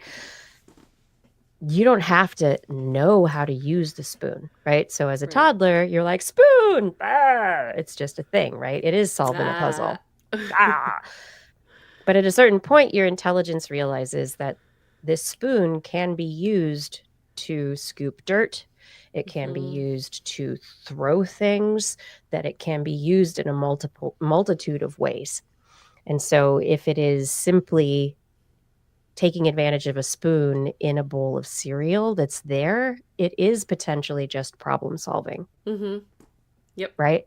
Getting, problem, Yeah. food into face faster. There is a tool there. You're taking advantage of it, but it is kind of like a squirrel or a wolf in this situation, right? But if you can take that spoon and do other things with it and use it innovatively, suddenly you're really using a tool. Right. Well, and there's the whole piece of like, if I scooped the yogurt for you and handed you the spoon with yogurt in it, is that tool use? Not really. No. If you're spooning the yogurt from the bowl into your mouth, you're getting closer. So I think that's part of the whole like tool shades use. of gray piece is that goal oriented. Yes. Knowing how to use objects in a goal oriented manner, right? Yeah. Yeah. So it's tough. It's not a perfect definition, and that's also why I brought the story, because it is complicated. But I do agree with the researchers that this is not tool use, ultimately. Okay, so they have said ultimately it is not tool use. Correct. Okay, great. Yeah. So I don't have to be upset. I have one more story, which I'm shaking nightmare my juice? dog treats at my dog, and she can't even reach me because she's in a pen. So hold on one second. Because she's barking. Sadie, we love you. Okay. Hopefully that made it into her pen. I threw it. I'll have to check on it later. Hopefully it's not just outside the pen taunting her. Okay. So, ants. Some of them are friendly and nice. They live in colonies. There's a queen. It's all good. You only sound like this when it's going to get ugly. Scientists document a new form of host manipulation where an invading parasitic ant queen tricks ant workers into killing their mother. What? The invading ant integrates herself into the nest by pretending to be a member of the colony and then sprays the host queen with fluid that causes her daughters to turn against her. The parasitic queen then usurps the throne, having the workers serve her instead as the new queen regent. This work, so this works by pheromones, right? So they have to infiltrate first, and then via pheromones they convince the ants in the colony to murder the queen. Murder. Yeah. You're not one of us. You don't smell like one of us. This is a very particular form of matricide, and it's not very common in nature, matricide. It doesn't happen very often. That is killing your mother. And it often would appear maladaptive, meaning like, why would you do that? That's only hurting your chances at survival and passing on your genes. But in this case, it's very beneficial to the invading queen. I'm going to say it stinks.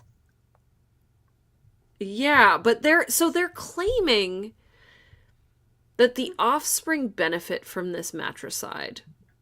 How? What? Well, or specifically that it's not that they benefit, but they're not hurt by it. Ooh, it There is sounds no like profit. Like, homeopathy. yes, yeah. So it's basically like, yeah. Yeah. So these are Lasius orientalis and Lasius umbratus, commonly referred to as bad smell ants in Japanese.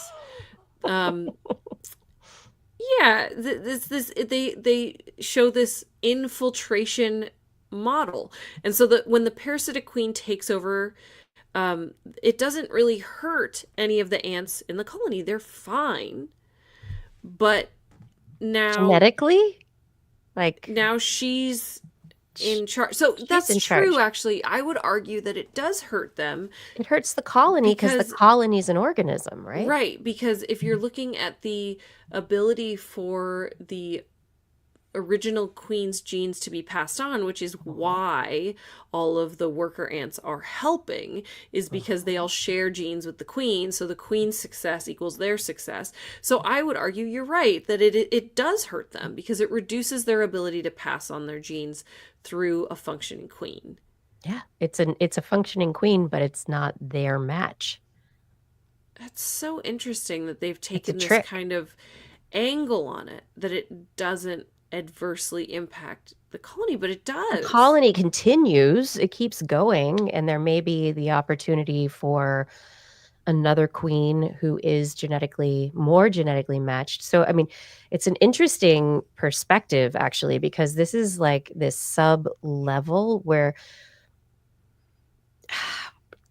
because we like to think of organisms as individuals from our human centric perspective, it's hard to comprehend the idea of a colony. And so we look at colonies as groups of individuals, right, that Right. have shared genetics, right? Um, but it's almost like it is almost like the queen comes in as a mutation to change That's interesting. the organism. Yeah, but they're different species. I know So that's it's so like, that's why I'm saying it's like yeah, a mutation, like it's an invasive mutation, but yeah. it's a I think it's a leap of cognitive gymnastics, to be able to go, okay, this isn't like a city population, right? This is like it would be like me suddenly having, I don't know, a slightly different brain, which is weird. Or no, it wouldn't be my brain. It would be a different uterus. Or Yeah, I was gonna say. my ovaries are different suddenly. Good thing I'm not having more kids. No. Oh But my I think, goodness. the organism and everything is still working, right? So there's nothing wrong with the colony, the organism.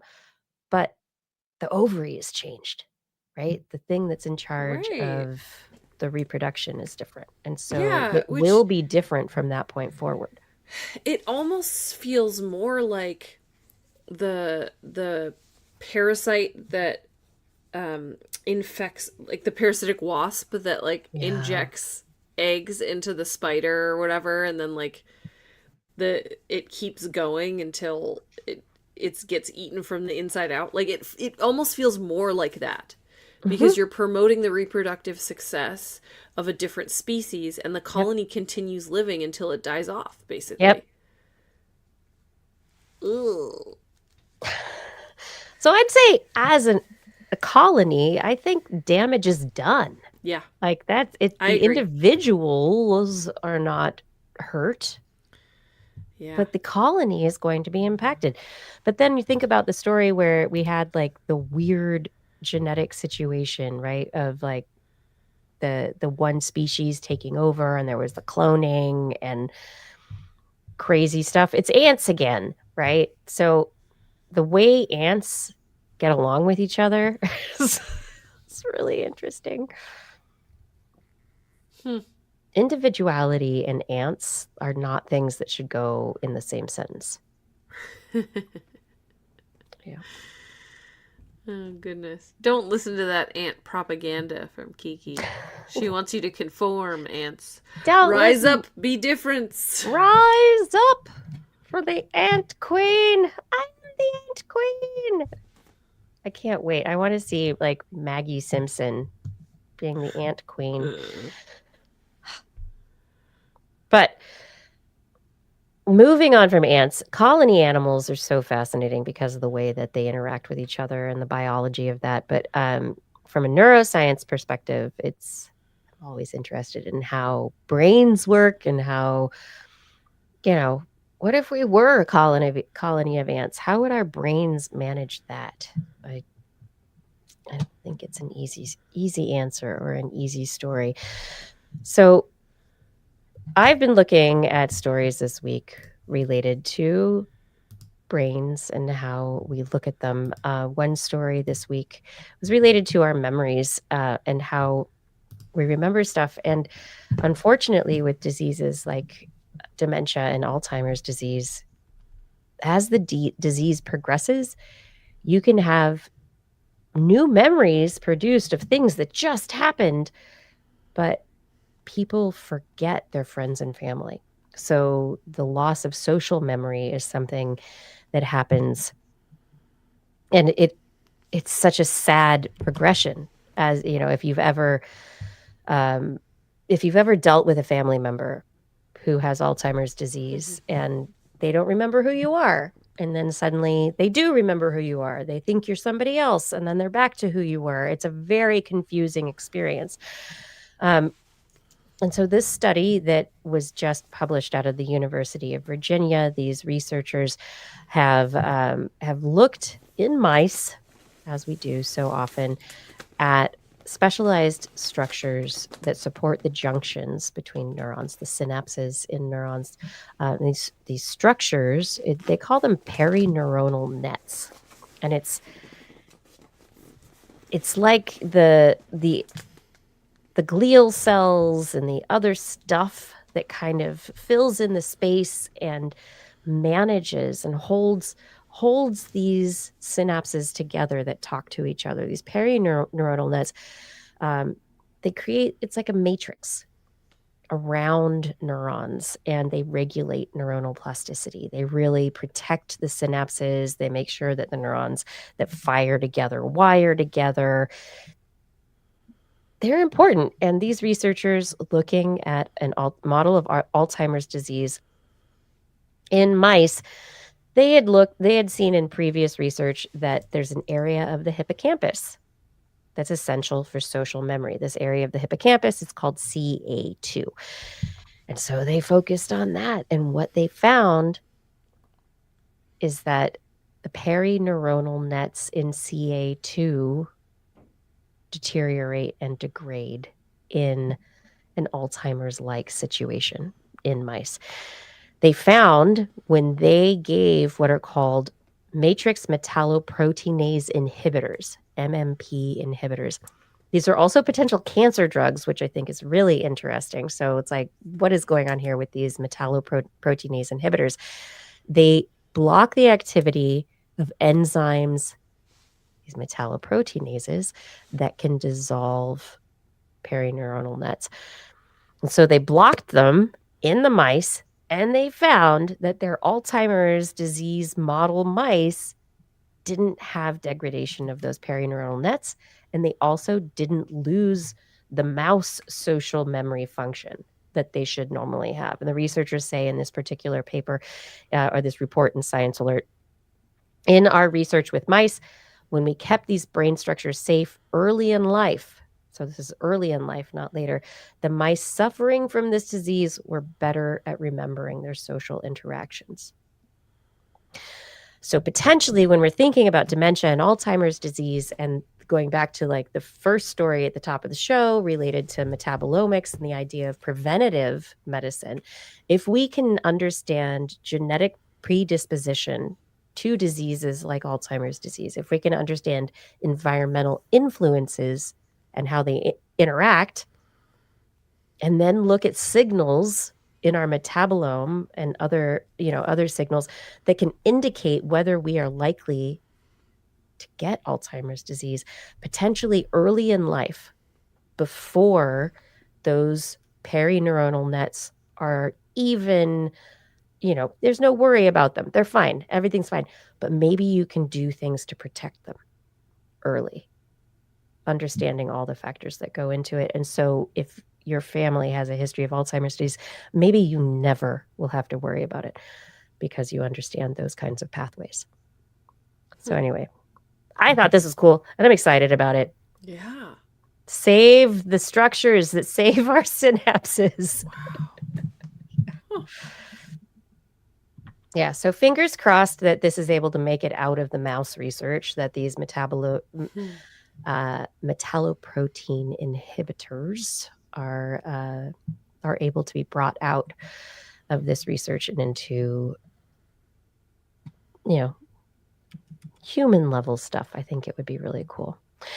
Moving from that into the other future of things, when I was doing bird brain research, the idea that we could ever do anything without animal brains, it was like, it's great. I love everybody who is pushing for this. Yes. But please don't go and destroy labs where animals are, because that's not fair to the animals that are there, because they're going to get in the wild and they're going to die. It's going to be a big problem. Protest, do stuff. Get researchers to push for non-animal interventions. Let's do that. Yes. We're getting there finally. So research this week from the University of, Rhode Island? Is that where it is? Where am I thinking? Anyway, there's a new material that has been described in the Advanced Functional Materials Journal. It's a scaffold where donor brain cells can be grown. And they've basically created a system where you can scaffold a maze of architectural elements, interconnected pores, the matrix for cells to grow on, and that the engineered scaffold is stable. They've shown that in this work, using their process involves water, ethanol, and this polyethylene glycol, PEG, that flows through nested glass capillaries. They are able to use light in this as well to lock in the porous structure. The pores allow oxygen and nutrients to circulate through the structure, feed donated stem cells. The stem cells grow, organize, and communicate with each other in brain-like clusters. And so the structure mimics biology more closely, and they are suggesting that, not Rhode Island, UC Riverside, UCR, there we go. This UC Riverside team is suggesting that this is a really optimal material at this point in time to be able to grow brain tissue that can potentially be tested for all sorts of dysfunctions and whatever things neuroscientists want to look at. So, no animals. Grow it on a scaffold. See what the cells do. Great. I know. Very cool, right? You're still probably going to need an animal model before you move into human testing, but this would allow you to get through a lot of preliminary testing, hone down to a really, really clear test subject, and also potentially have to just use less in number animal models, which is a huge impact. And if you're also in this situation, taking human cells and putting them in this situation, it's not mouse cells, not in a mouse brain. You're using human cells in this structured, scaffolded matrix that is trying to synthetically reproduce nature, right? And so potentially you could create this system where you're actually seeing what works and what doesn't work in as close to real as possible. Still not real. So yeah, you still have to test things. We're not getting rid of it, but yeah, you're exactly right, Blair. And that's the big point. My final story, which is really just a question, and I think it's so important. Blair, did you ever? We're talking about movies. Did you ever see the movie Gattaca? No, but I know about it. What do you know about it? Designer babies. Yeah, designer babies. You have to say it with Fry. Yeah, it's just just genetically engineered humans. That's what it's about, right? It's it's the year 2025. Humans are genetically engineered. It's something like that, right? Like I wonder what year it actually does take place in. I'm going to look it up. I don't know what year. Yeah, that's an interesting question. I think it was something recent, actually. But the idea of Gattaca, I mean, it goes beyond the story, the world Gattaca takes place in goes beyond just the designer babies, which is what we're going to be talking about and where the question really lies. But it is a bigger world where we're off world, where we have a colony on the moon, we're going to Mars, we have people having to survive space travel. So there are new challenges to our biology, right? And that part of the story isn't like leaned into as much, but the part of the story in Gattaca that is leaned into is the baby hacking for benefit, for primacy. That if you are, you've chosen your partner, your mate, and you've, chosen them because, of course, we are choosing our mates for the most optimal traits, right? That's just what we do because we are all analytical when it comes down to it. And so the mates that we are choosing are supposed to give us the most optimal offspring. Those optimal offspring are going to be the most beautiful, the most intelligent, the blah, blah, blah, blah, blah, blah, blah, right? But of course, it doesn't work out that way all the time because of genetics and things hiding in there. So let's hack the baby genomes. I was watching or listening on a drive I took last night down to Eugene. I was listening to the Moonshots podcast with Peter Diamandis, and it's a sycophantic podcast about artificial intelligence. Like I listen to it and I have to have a cool down period afterwards because I'm so angry at like the just fanboyness of this podcast. But I think it's important to listen to it to understand where a lot of the people in the tech industry are coming from right now. So every once in a while, suck it up, get angry. But they were talking about there's a story out through Wall Street Journal this last week, and it's been reported a bit over the last year or two. There are a few companies that are being funded, really funded, lots of money, Silicon Valley companies who are trying to look for ways to exist and to basically get around the rules that we have put in place for genetic modification of human offspring. To let you know, company number one is named Preventive. Preventive is funded, the main funder is the Coinbase CEO, Brian Armstrong, and the spouse of OpenAI CEO, Sam Altman. Preventive, there are many story arcs and narratives happening about Preventive. The official line of Preventive is that, no, they're just trying to, help with IVF and, make human reproduction better and safer and, help, stop disease, because why do we want disease to continue in the world? And, all the big, big, nice. But the underground stories that are popping out, which is like, how much do you trust? I don't know. I'm not going to say, but the Wall Street Journal said that regardless of the moratorium on human embryo editing that has taken place since He Jiankui in China edited human babies Mm-hmm. to be HIV resistant and went to jail for it Mm-hmm. and was ostracized from the scientific community for what he did. But there has been a moratorium globally that the global research community, the governments have all come together and said, no, we're not doing this. Let's take a breath, everybody.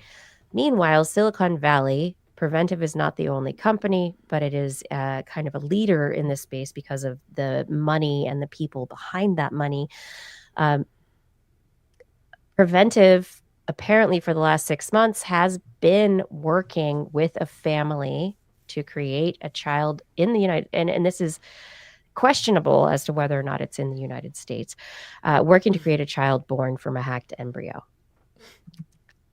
The idea is that this is a family who's been chosen because that's a hereditary disease, and they're trying to remove the hereditary disease. And so you can look at this and say, well, that's great. Shouldn't we remove hereditary? Sure. Mm-hmm. You're not doing harm, right? And wouldn't it be great because this offspring will then not have hereditary disease, and so further future offspring will be healthy, not doing harm. Okay, unless that child carries a genomic abnormality that then they can pass on to their child that is actually a problem. That's a different abnormality, right? Yes. Yes. So this is such, I am fascinated by this study because all of a sudden where we have the research community who is working in genomic editing and modification has said, take a breath, let's stop. We need to talk about this. We need to figure out, and as humans need to figure out. Meanwhile, billionaires have decided they don't care. Yeah. Yeah. And there are multiple companies that are being funded to do this. It's not just preventive. This feels very full circle because we started the show talking about how there are rules about the moon, but ultimately it's not going to matter because billionaires are going to do whatever they want, and who's going to stop them? And here we are again. How great. So, there's a Deep Space Nine plot, a Star Trek Deep Space Nine plot about this. The Doctor, Julian Bashir, is an illegal genetically modified human. Mm-hmm. And it's this whole thing. They did all this in Star Trek. I know. The sentient artificial intelligence. They covered. Well, and then, of course, it's a problem because, Julian didn't ask to be made. It's something his parents decided to do. But then he has to be punished as a human because he is the result of something that was not sanctioned. So that is not a successful way to go. Right? So he never consented to being genetically modified. His parents did it before he was born. It's just, yes. So... And yet, hey, Star Trek did it. Can you guys watch? And yet, so many of these tech bros will be like, "I love Star Trek. It's one of my favorite shows. It taught me so much. What? How to break rules? Yeah, and how to get to dystopia. That wasn't what Star Trek was trying to do. Well, it's just like the millionaires and the fascists that love Star Wars, and then you drill down to it and they side with the Empire. You're like, got it. Yeah. Watch Andor. Go back and watch early Star Trek. Let's just can we just watch these things, everybody? These are historical documents. There's morals. Morals to be concerned. But with Star Trek in particular, I think it's very interesting because they had very smart people in their writer's room that understood trends in science and technology. And so they were able to forecast some of these things. They weren't fortune tellers. They were making educated guesses based on the movement of science and technology. And so, and they were reading other sci-fi authors at the time. Sure. And absolutely. But Heinlein had people writing with a pencil and pen and paper, right? But Star Trek had iPads. Of course, they thought Yeah. that there was limited, capacity, and so you might have to carry 6 pads around with you full of data. But they had iPads, right? And they had something very similar to a tricorder that's like, Mhm. things that we have walking around with us. And, our phone is basically a tricorder for a lot of things. Like, And it's I becoming use, more with sensors and different yeah, ways of applying it. Like, our well, and phones are like becoming more and apps where more I can like just that. like take a picture of a plant and it can tell me what it is and if it's poisonous. Like, there you go, right? Like, My so dog just ate this. yeah, Oh, absolutely. yeah. So, there's a little bit of that there. So the genetics thing, I'm not surprised. The AI gone awry, like you said, that was Yeah. something that's definitely been well trodden. But like, this is the exact conversation we're having now. Is the morality besides genetically engineered children? But what I'm wondering, so reading the Wall Street Journal article a week ago, I was fascinated by the way that, it's like, oh, a Wall Street Journal. I was expecting them to do like a just whatever coverage of it. But the way that they covered it was not in a very positive light, which I was really interested to see. They were They didn't not play both they sides. weren't, it wasn't fanboying over it. It was very obviously not enamored. And they brought up these companies and these young and stated up front, like, this company that is doing this one, they are one of Peter Thiel's, like, you know, there were a bunch of fellowships that he gave out for people to drop out of college to do a business or to just start something. And so there are these like genius grants that Peter Thiel gave out. And one of these reproductive companies, or actually two of the reproductive companies, are run by people who got genius grants from Peter Thiel, which is a whole thing in itself. Um, and some of the quotes that they reported from the from these individuals, one of the individuals basically was talking about the Gattaca future as if it was a positive thing. That of course that is the best way to be. Not not thinking about like like the fabric of society, but really being okay with ripping it apart. That elites who could pay for this thing, that of course they're going to be able to be different. And it was just fascinating to me. But I'd love to hear from our listeners, our viewers, about how you think about these Silicon Valley funded companies who could be changing, just like AI, pushing forward change in the world of reproduction. But I think we've come to the end of the show. I think we've done it. It's totally a tight 90. Oh, totally. And I think I actually hear somebody calling for me in the other room. So I'll get as far Yeah. as I Let's can get here, there. but I might have to disappear in a minute. But let's wrap it Yeah. up. Yeah. So thank you everybody for joining us for the show tonight. So glad that you could be here. Fada, thank you so much for your help with social media and show notes. Gord, R and Lore, others who help man the chat rooms, all of our chatters. Thank you for being here and chatting with us and being compassionate and respectful to each other. Rachel, thank you for editing the show. Identity Forward, thank you for recording the show. And also, of course, thank you to our Patreon sponsors. Thank you to Aaron Anathema, Adam Mishkan, Alan Viola, Ali Coffin, Andrew Swanson, Arthur Kepler, Bob Calder, Bob Coles, Brendan Minish, Barney Carrington, Chris Wozniak, Chris Driver, Christopher Dreyer, Christopher Rappin, Craig Landon, Craig Potts, Dana Lewis, Daryl Meinshak, Dave Wilkinson, David E. Youngblood, Don Mundus, Jonathan Styles, aka Don Stylo, E.O., Eden Mundell, Eric Knapp, Flying Out, Fred S104, Gene Burton, Lattimore, George Chorus, Greg Briggs, Jack. Greg Briggs likes crabs. Jack, Jason Olds, John Atwood, John McKee, John Ratnaswamy, Johnny Gridley, Ken Hayes, Kent Northcote, Kevin Pearchan, Kevin Reardon, Kurt Larson, Lon Makes, Lauren Gifford, Mary Gertz, Marjorie, Mark Hessenflow, Noodles, Patrick Pecoraro, Paul D. Disney, Paul Ronovich, Philip Shane, Pierre Velazar, PIG, Richard Badge, Robert Norland, Robert Farley, Rodney Lewis, Rudy Garcia, Remy Day, Sean Clarence Lamb, Shubrew, Stephen Alberon, Steve Leesman, aka Zima Zudoster, Teresa Smith, Tony Steele, Vagard Chefstad. Thank you. Thank you for all your support on Patreon. And for those of you who would like to support us on Patreon, head over to TWIS.org and click on that Patreon link and follow the leads. On next week's show, we will be back on Wednesday at 8 p.m. Pacific Time, broadcasting from our Twitch, YouTube, and Facebook channels. Yes, we will. Want to listen to us as a podcast? Search for TWIS wherever podcasts are found. If you enjoyed the show, get your friends to subscribe too. For more information on anything you heard here today, show notes and links to stories will be available on our website. That's at www.twis.org. You can also sign up for a newsletter.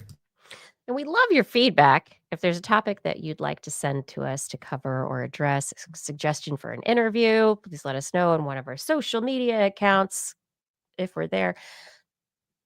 You can just send us an email. And Blair, where do you think people should put TWIS in the subject line so the email doesn't get spam filtered into where? A parasitic ant nest. Oh, yeah. Nope. Yep. And I gotta go. Bye, everybody. Right now? Not even to the end? You'd have one more line. She's out of here. Oh my gosh. One more line. That's all I wanted. We look forward to you. We look forward to discussing science with you again next week. And if you've learned anything from the show, remember, it's all in your head. It is totally 100%. This week in science. This week in science. This week in science. This week in science, it's the end of the world. So I'm setting up shop, got my banner unfurled. It says the scientist is in, I'm gonna sell my advice. Show them how to stop the robots with a simple device. I'll reverse global warming with a wave of my hand. And all it'll cost you is a couple of grand. 'Cause this week's science is coming your way. So everybody listen to what I say. I use the scientific method for all that it's worth. And I'll broadcast my opinion all over the earth. 'Cause it's This Week in Science. This Week in Science. This Week in Science. Science. Science. This Week in Science. This Week in Science. This Week in Science. Woo, woo, woo, woo, woo. It's the after show. Yes. I want to see Pluribus. I haven't seen that yet. I'm looking forward to it. It's on my list. The meme. What is the meme? Oh no. Yeah. Anyway, yeah. Blair had to go right away. Thank you for being here. I really appreciate Blair does too. And it's so fun to have I don't know. We had a good convo tonight. I hope you enjoyed it. That was fun. There's something about I don't mirror my videos, so I have a issue sometimes trying to remember what side's right and left. Oh my gosh, the Demon Seed movie. I remember that. The Marked. Yep. Star Trek had so many things. A lot of people are going back to flip phones, which is interesting as well. It's prescient. Thank you, Paul Disney.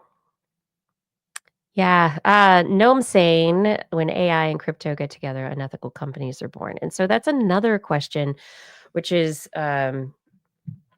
these companies are being funded to do genetic work, genetic modification, baby hacking. And if it's being paid for through crypto, then the international boundaries things get blurry, right? Following the money gets blurry. Everything gets a little bit harder to regulate. It's also part of why'd the penny go away? You guys sad? Are we buying pennies right now? Is this the last year that are pennies from this year gonna be worth money because of the last year of the penny? Does that happen? I need my grandfather. He was a philatelist. That sounds terrible, doesn't it? But it means stamp collector, and a coin collector, and he would know. Do y'all know? I don't want to buy a Queen Elizabeth coin. I want to know whether I should buy a roll of pennies. Nobody knows. Yeah, Eric Knapp. Brian Burwell, could it be possible they did watch, and that's where they got the idea? Yep. Tech Bros misinterpreting classic sci-fi seems to be a feature. Indeed. Paul Disney, I've thought about the phone and the paper string for a while. Yeah. I want to recreate that. I think that would be the fun tech challenge. I think there are some DIY kind of, call it hacker, but like, just DIY tech solutions that are based on radio frequencies that could be used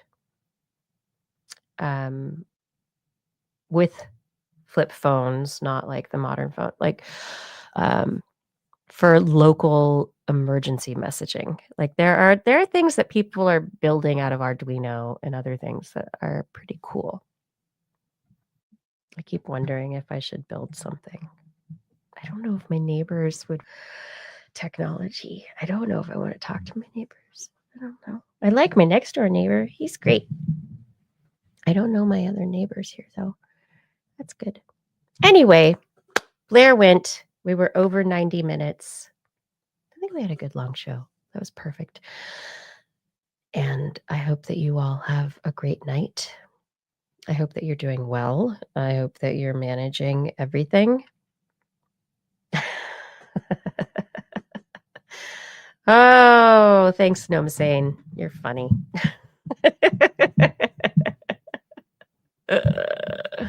That's funny. That's fire. I'm looking forward.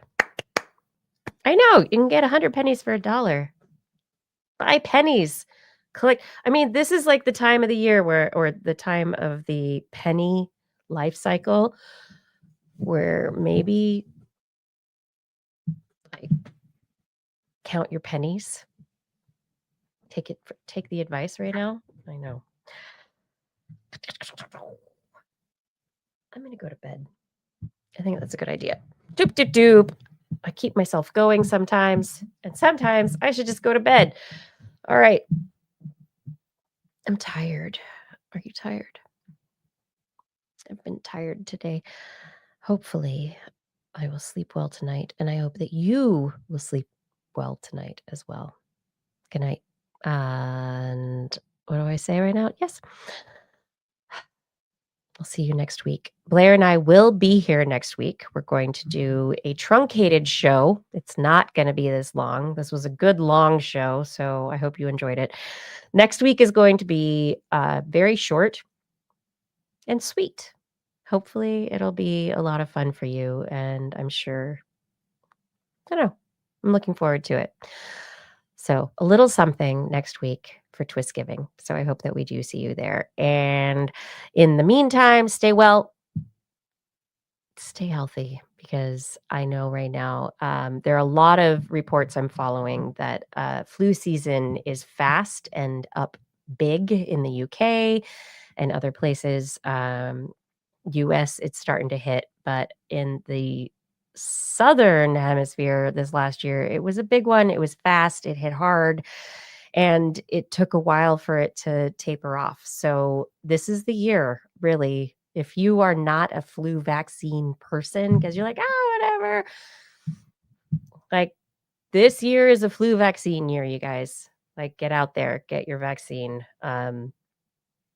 It'll help you, it'll help others. Like this year flu vaccine is something that might be, if we all can get it, I think it might be helpful. So yeah, Lon, hopefully we guessed right on the vaccines this year. Usually they are based on what's going on in the southern hemisphere. So, we can hope that we got it right. And also if we've got, I mean, the big concern is bird flu. Um, Washington State just had a bird flu case. It's not widespread or spreading in humans at this point. It's still kind of the accidental crossover from animals.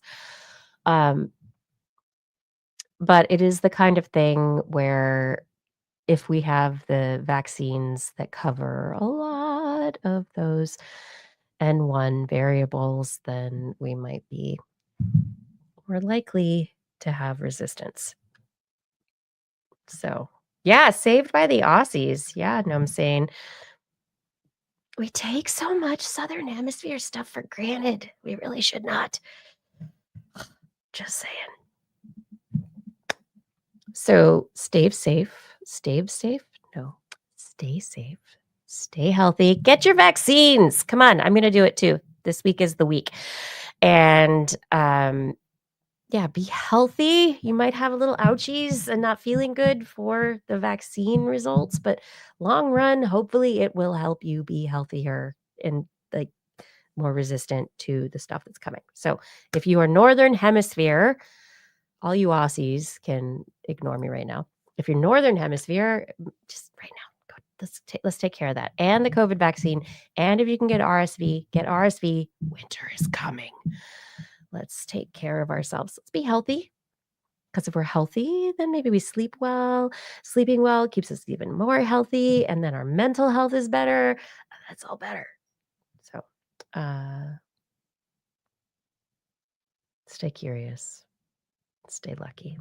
I'll see you next week. Good night.